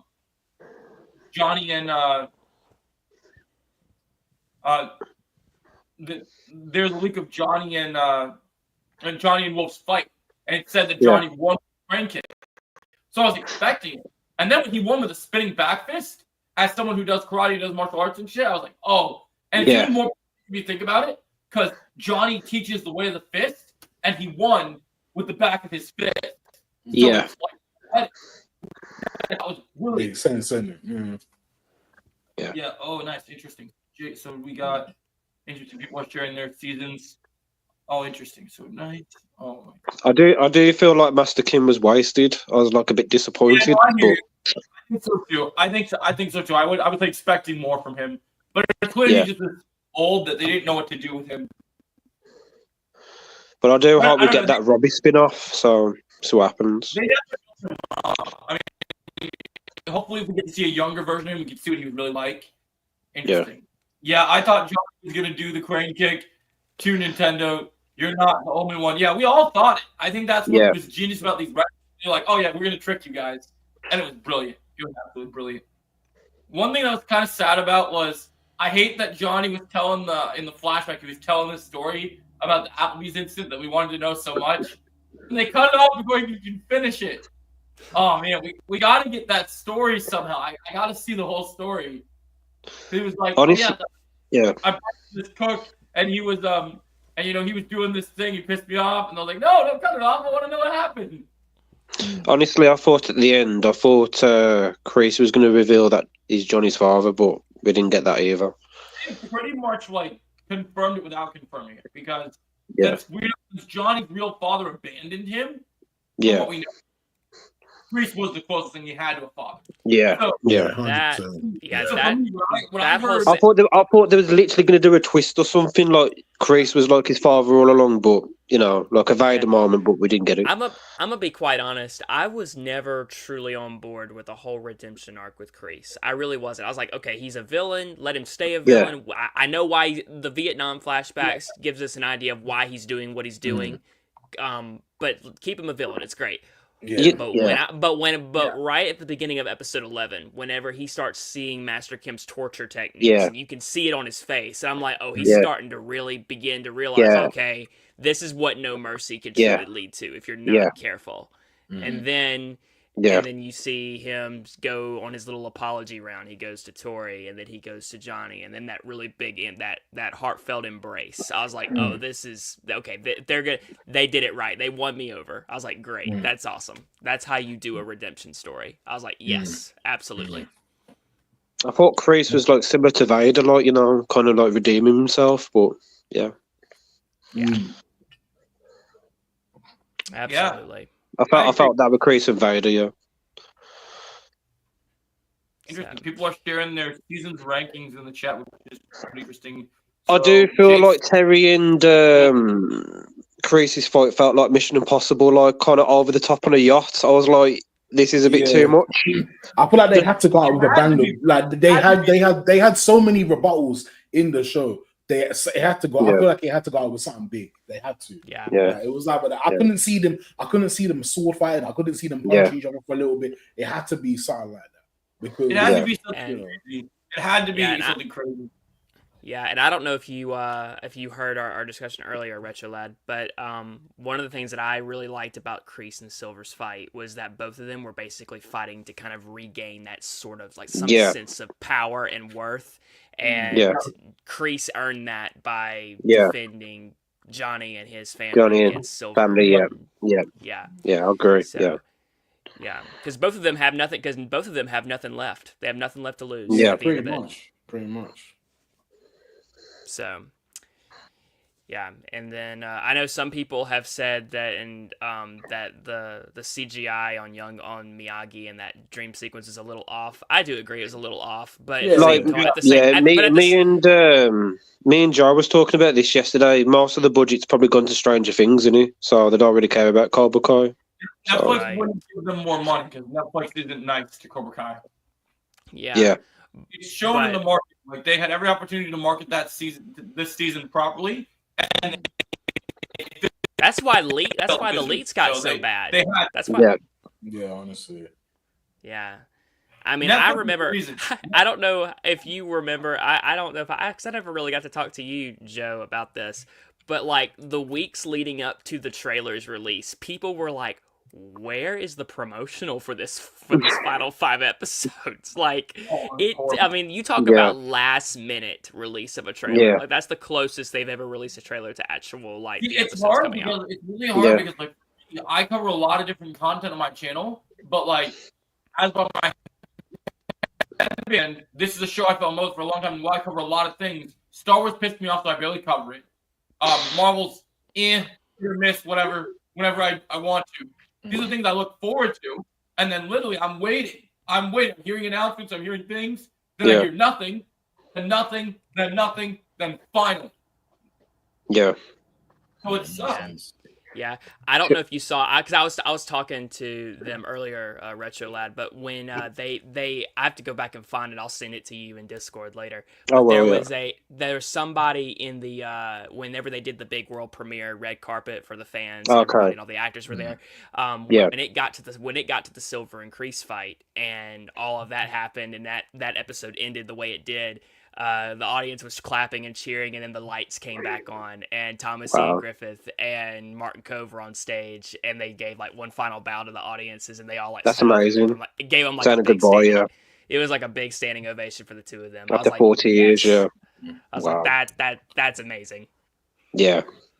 They wrapped up their characters perfectly. I think that was a genius. I think that was a genius way to go out. I think they both had to kill each other. Yeah. And that's what I was explaining to them earlier. I don't know if you heard me, but there's this new theory out there about how when Kim Da-eun kills Master Kim, it starts a chain reaction. Because if you go back to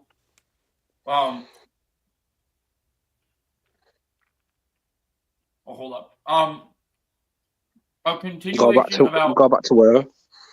Oh, give me 1 second. I gotta read what Jake said. A continuation about 10, 15 years from now about Laura. What do you think, Joe? Eventually, that could happen. Eventually, I think that's very likely. I don't think so. But so Yeah. going back to season 3, the thing that started Kai, right? So Master Kim trained Captain Turner. The only way Captain can die is by Kreese's hands in season 3. Yeah. Go to Kim Da-eun. She kills Master Kim. Silver kills Dennis. Kreese and Silver kill each other. You know what that means? Only a Cobra Kai can kill another Cobra Kai. That's how. Yeah, that makes sense. Sure. I think that's interesting.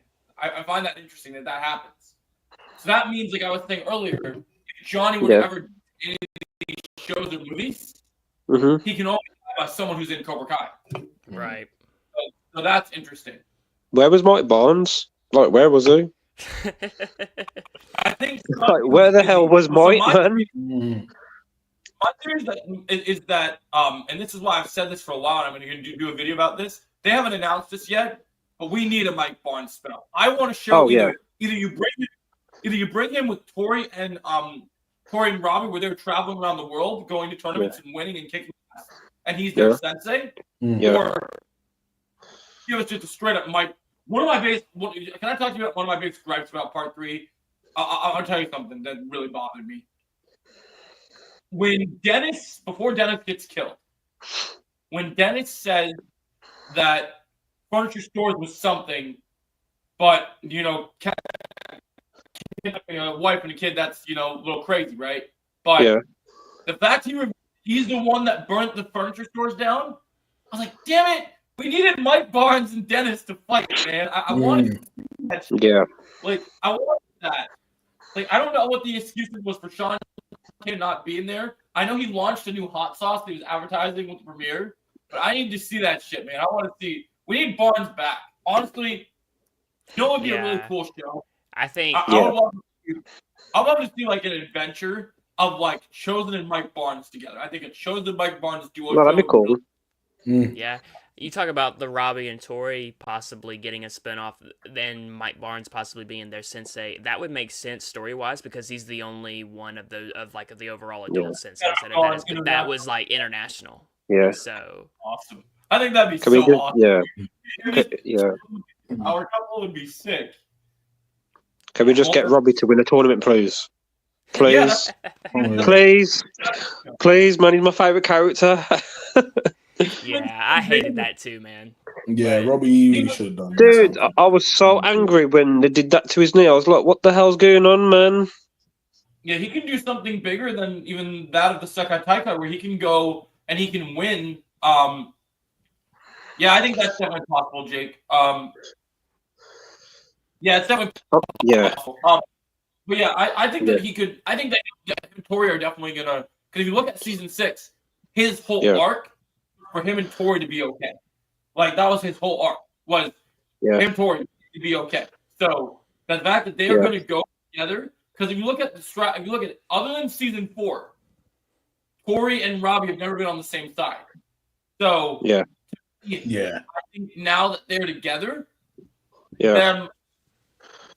Axel wasn't a bad student. But so the whole thing, I think, is that I could see a scenario where just they go on these, they're doing these promos, they're going global, and then not only does Robbie probably get his win, but it's alongside Tori getting an even bigger win than the Sekai Taikai. Because there's going to be people from these global tournaments that are, as Taikai was, there are going to be some even more vicious people out there that are like crazy good. And that's to show, no offense to Miguel, but that's where you get to show Robbie and Tori at their best. Because remember what Daniel said about Robbie when he needed his pep talk for fighting Axel, right? Yeah. He said no one's ever adapting. He would adapt to those newer opponents and find a way to win.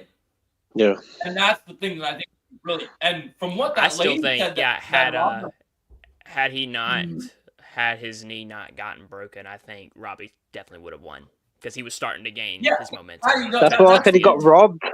He got robbed, man. What's supposed to happen is it's called parallel storytelling, because in part 2 there is no beef between Axel and not Axel and Robbie. There is no beef between Axel and Miguel.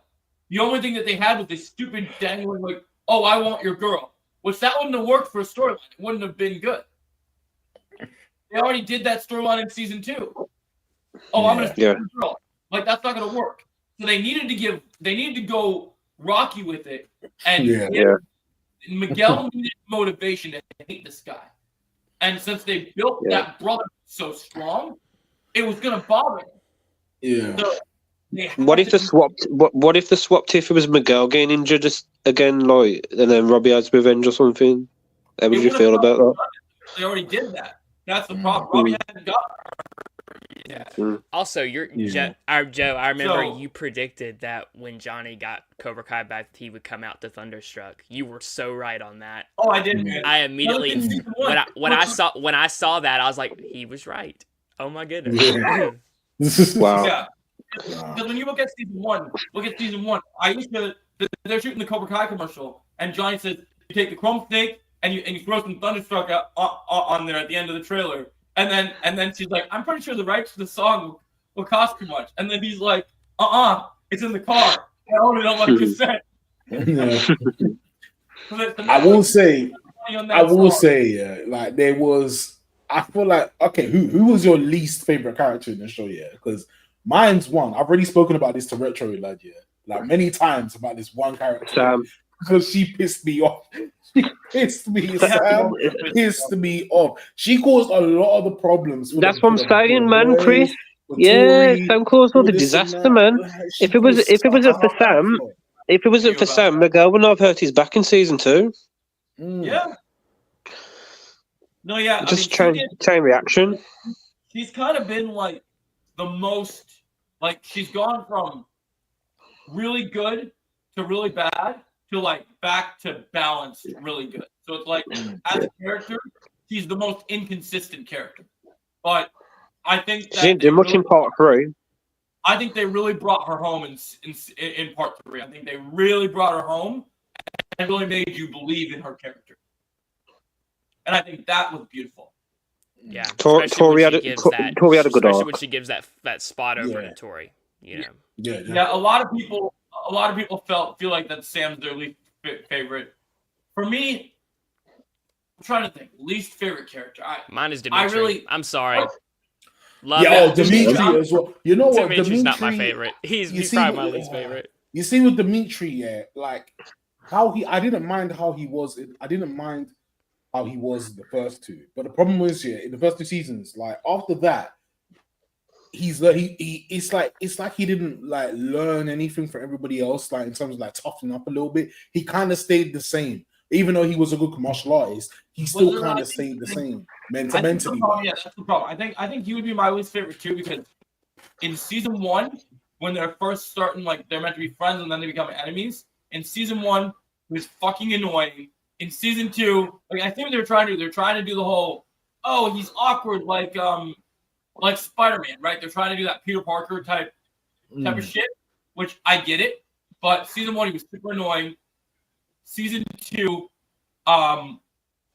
he was still really bad, and then season 3, they kind of like I'm a bad person, but when Fox snapped his arm, I kind of clapped because I was like finally, because he pissed me off.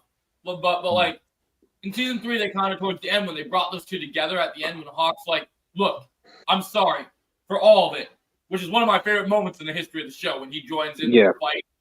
And I love that shit. So they kind of brought it home for me. And then season 4, he was kind of didn't do shit. It was fun watching him get good at karate. But then in season 5, I really liked him. Like him and Hawk were well balanced. And then season 6, they ruined him again in part 1 and part 2. And then in part 3, they finally redeemed him for me, and I was like, holy shit, okay, maybe Dimitri's not as bad as I thought, because it's like, he's bad, but then he has moments of, like, good, but it seems like he can always stay good for, like, half a season. If the show continues, he just be I'll bad tell again. you, an underrated character that I want to see more of in the future, she cheated in part 1, but she was so good. Devin Lee. I want to see more of her. I want to see more Devin has potential. One that, you know who I want to see more of that people have gone from liking to hating to liking?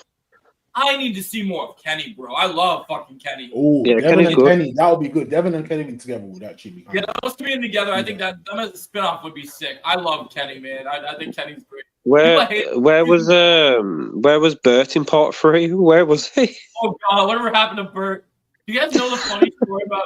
Do you guys know the funny background story about Bert that's hilarious? Dude's a real life black belt, and then in the show, he doesn't win a single fight. Oh man! You remember season 1 when he's first all out, like really cool. trying? Wasted. Like jump over him. That shit was funny. Oh god, yeah, they do Bert dirty. You know what's even funnier? In the Dojo's Rising second Cobra Kai game, it's overpowered. Like you'll play as him, you'll just like jump over people like he's an absolute beast. You can't do anything with him whatsoever. It's just a meme that he's so. That's a slap to the face, man. We need more Bert, man. I want to see more for Chris, man. I would like Chris to get some more. I mean, Chris. Oh yeah, I'll be in the next season. Honestly, when Johnny when they were doing they were doing the moment of silence for Quan, and you had fucking Mitch was eating the nachos. Oh my god! Man! Oh man! If that was me, yeah, I would have went over there and slapped him up. You know. Mhm. I'm You know what I think he joking. wanted to? I think he wanted to, but I think Daniel looked at him like kind of like because Johnny Yo, our crowd called him his nickname. no, that's not good, Yeah, man. penis breath. And I was like, damn, in front of the whole crowd? That's insane. Wow. But yeah, Johnny's got no guys, chill. I hate to say this, but I love- I unfortunately have to go. But this has been so much fun. No, it's all good. Um, It's all good, 100%, Josh. man. We'll see you All right, Josh, man. Take it talking easy. about this. It was such an awesome finale. Thanks for having me on. It was amazing. Yes, Yeah. man. Yeah, can't wait to have more discussion. And with you. Yeah, and we can get ready for Tuesday, you know? Josh, we'll be if you ready. want to. Tuesday. Yeah, man. Yes, Take care, man, absolutely. Brian. Yeah, we're gonna end this anyway because I got a friend coming over at 3. Yeah, that's no problem. No problem, man. At least I made my little cameo. I'm all good in it. Yeah, that's right. Uh, Until We'll next go to our time, Cobra Kai never dies. 3:30, 3:45. All right, guys. No mercy. Yeah, we'll go to probably about like 3 at about 3:45, 3:30 ish. So yeah. Okay. I call Kevin the Karate Dojo hybrid because she was pretty much in every dojo. Yeah, that's true. Underground. I mean, she starts in Eagle Fang, then she goes to Cobra Kai. No, she starts in Eagle Fang, then she goes to Topanga Karate, then goes to Cobra Kai, Excuse me. to Miyagi-Do, and then back to Cobra Kai and Miyagi-Do. Like, that's wild. Yeah, she is a hybrid karate dojo. I mean, at some point, with more training, she's going to be lethal. With the amount of dojos and training she's gone through, she would be absolutely lethal. Yeah. I find it funny that Silver says in part 3 says, "Oh, I got the high ground now." I was like Star Wars reference. Yeah. I wanted him and I wanted Kreese to be like, it's over, and then him be like, no, I have the high ground. You underestimate my power. Don't do it, Anakin. Don't do it. Oh my god, hilarious. I think this whole show. I think this has been one of the best shows I've probably watched in like the last. Oh yeah, 100%. The last few years, honestly, like this was. I don't know where it was because initially, like when going back to like 2018 when they first like back when it was on YouTube Red.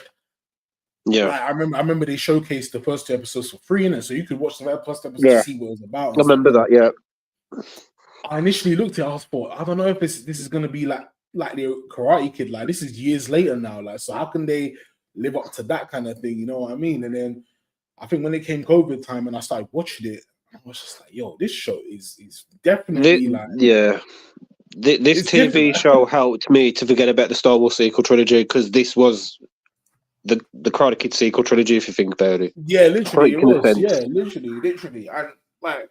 I didn't. And sometimes with sequels, especially after years of being left alone, it doesn't always hit the same. But to see this hit the same, and I'm thinking, raw, like we still have some of the old principles that we had in the Karate Kid movies. Yeah. Okay, makes sense. Okay, this is good. It's good. But any trolls today, Joe? Yeah, he came in earlier. I Did he? He always likes to do his BS. Yeah.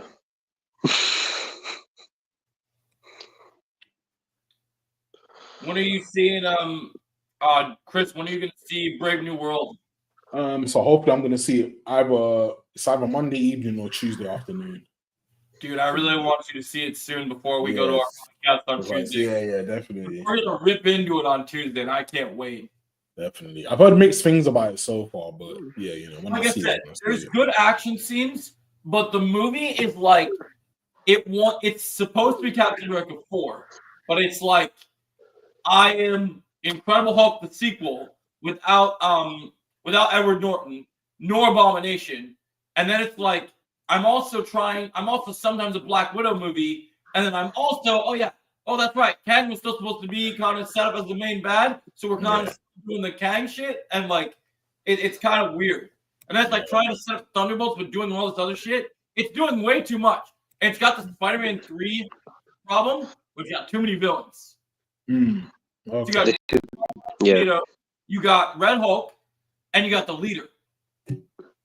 this is the problem in Marvel. They're not taking the time like DCM right now. Smacked in the middle of each other. Yeah. They're all smacked in between. It's just wild. It's too much. It's too many Marvel projects. Too many. Yeah. Well, I think this year's only 3, isn't it? So Yeah. It's about time. honestly. It's all about DC now. Supposedly It's that was over. Yeah. It's over when Superman's out. yeah, It's Marvel's over. last because they'll be crying soon. Hmm. They're gonna be crying soon. Hmm. You have any new exciting scoops that have been happening lately? Nope. No, nothing really.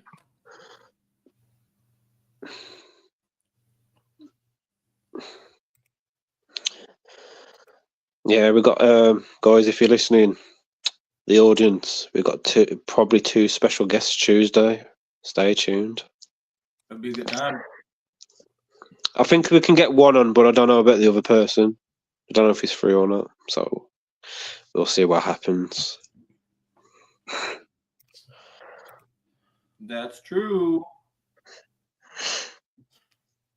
Yeah, man. I mean, this show, man, this will sound different, bro. I can't wait to leave it. Now I'm just gonna leave it for a couple months to like a year, and then I'll probably rewatch it again or something.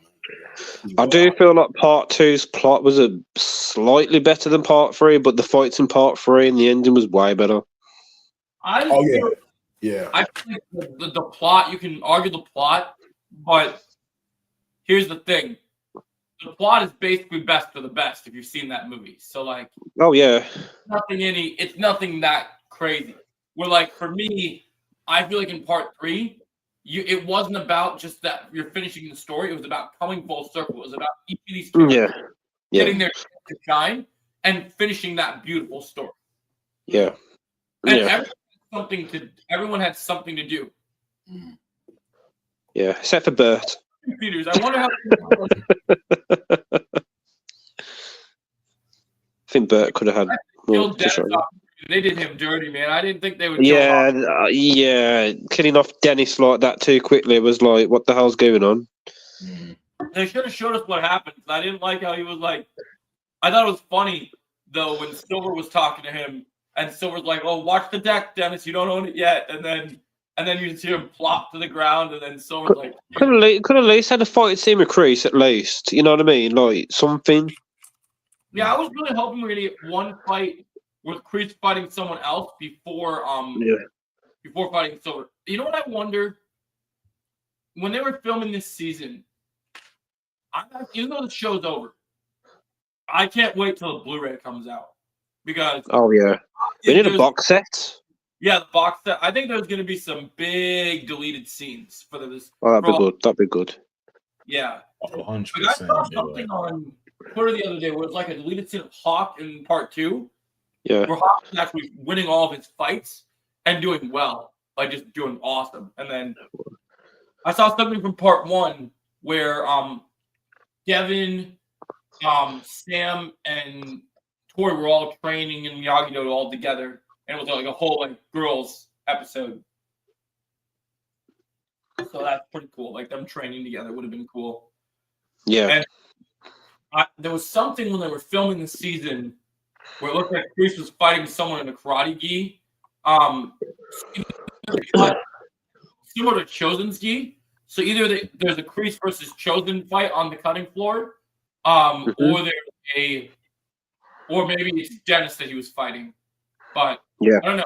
And we just didn't see the full cut of it. So deleted scenes will be good when they come out.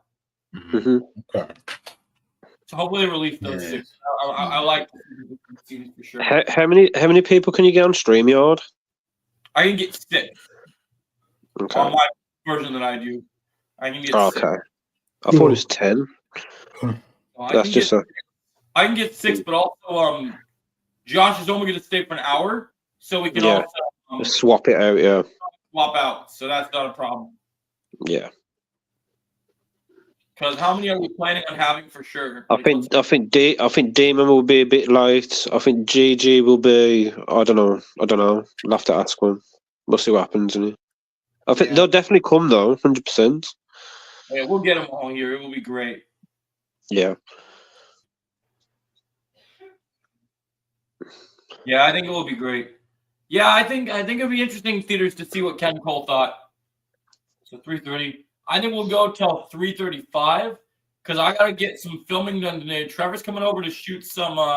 Since Cobra Kai's ended, it's a good day to film some recreation fight scenes. When are you going to do Dawn of Justice again? I mean, Dawn of Justice. Dawn of DC.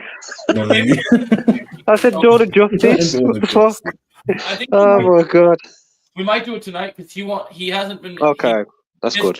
Been having problems, so we might film it doing an Injustice stream where the two of us beat the shit out of each other and then beat the shit out of each other in real life.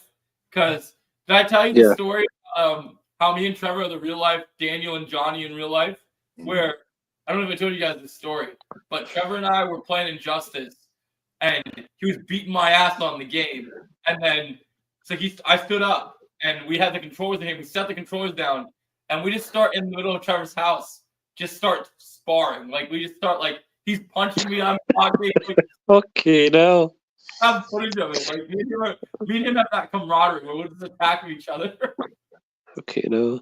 We're gonna do some fights today, me and him. I haven't had some sparring in a while, so it'd be nice to shoot some sparring matches. I haven't gotten to go to sparring class in a while, so it'd be nice to have a sparring partner and do some sparring. Yeah. So that'll be fun. I always like when I get to fight him. He's a good opponent. Yeah. We're gonna do an homage to our original. Back in season 4 for Cobra Kai, we did our own recreation fight of Johnny versus Silver, and now even though we did it in the show, I kind of want to do my own recreation of like a rematch between Johnny and Silver. What's gonna happen? Yeah. So we might film that today. Obviously, I'm gonna be Johnny because I got the headband, and I got the jacket. So that's cool. It's gonna be fun. I'm gonna drop that. Using Miyagi-Do and Cobra Kai, just dropping him. It's gonna be fun. It's funny to cool. Plays a good Silver because he can really like get in your face and be crazy. You need him as Superman in that black suit, man, with the long hair, man. This summer, I'm gonna be wearing the suit and tie, and he's gonna be wearing the black suit Superman. Got the long hair, mullet for Superman. And Joe can be Lex Luthor, like with his bald head. I'll be like, yo, this is sick. Bro. I'm going to the movie like Lex Luthor, man. It's gonna be sick. Yeah, man. I want some really good DC news so far, man. I want to get some good DC news. I think that'd be so cool. Yeah. We need a new game, man. I want a new co-op game. We just got Marvel Rivals, that's it, really.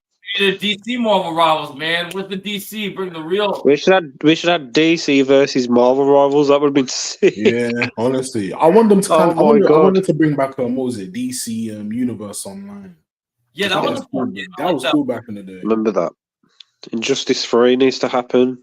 Yeah, Injustice 3 for sure. Bro, Ed Boon, what the fuck are you smoking, bro? Get us some. For real. He might as well, like with the climate, that's with the things that are going on right now in the superhero. There's a rumor going around that he might be making a Marvel fighting game, so that might be the works.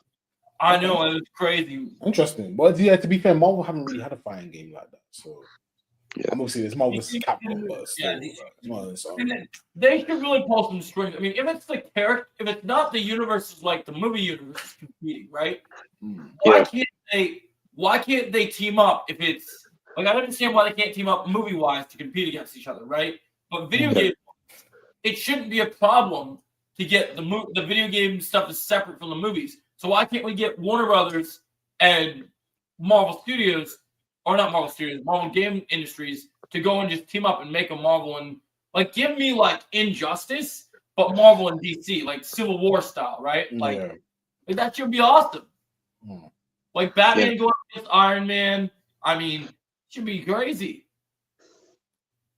Like the game would be awesome. I would love that. Yeah. I'm gonna get that Street Fighter collection. I saw the disc version the other day at the store and I didn't buy it. Yeah, I gotta buy that.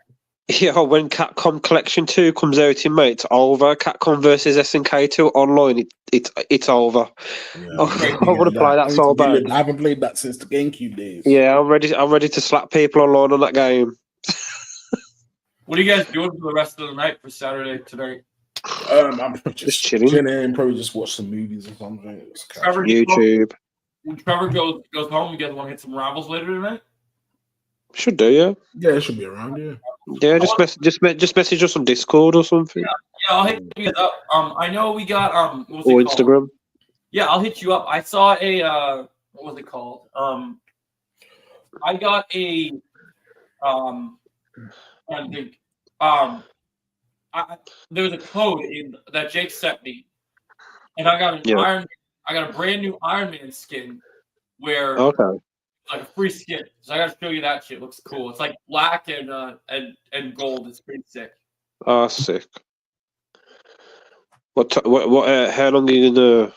When do you want to go on Marvel Rivals then? We'll probably go in a couple hours. Trevor's only gonna be here till 7 my time. Okay. Okay, cool. Yeah, I'll be around for that. Yeah. So we should be good. That's cool. That's about 1 o'clock in the morning Yeah, man. for You're us. gonna be up So. late. Just chill, Yeah. bro. Yeah, our time zones are mad, man. Man, it's crazy. Honestly. Like 6 hours behind. Hey, I'm man, we like, got a good time. When we got Yeah, a good man. time, what can you do? yeah, man, 100%. Gotta do what you gotta do, innit? Yes, sir. When you gotta have fun, you gotta have fun. Did you and Kay Yeah. have a good Valentine's Day yesterday? Yeah, it was good. We just ordered food and just watched a movie. That was it, really. We ain't really bothered that much about Valentine's. We just think it's a bit overrated, to be honest. It's just a cash grab. I took my fiance to dinner yesterday. My girlfriend's not really that type of woman that, oh, you got to spend loads of money and everything. Like, if I was homeless, she'd still be with me. You know what I mean? Yeah, I don't think it needs to be about money. I think it's just about doing nice things. Yeah, definitely. But why should I treat my woman the 14th of February when I can treat my woman every day? You know what I mean? Yeah, honestly. That's what it's supposed to be, but people need to realise that, man. Like that mindset, man. Like, every 14th of February, I'm gonna get you a gift and everything. I'm like, okay, then I can treat you every day. It's all good. Yeah, the hell, man. Man, you gotta figure it out. I got no problem, like, take people out and stuff like that. That's cool, but come on, man. It's just so good. That's just my opinion. How I think the world works. Yeah. All right, so anyway, yeah, I'm probably gonna get off anyway. Yeah, I'm gone, man. Yeah, I'm gone, man. I'll be definitely playing some Marvel Rivals later if you guys are definitely on. So yeah. I'm gonna end the stream because I'm gonna go get ready for Trevor to get here in a little bit. Okay. All right, I'll see you guys later tonight. All right, guys. See you stream. Thanks for being here. Sick to have you guys.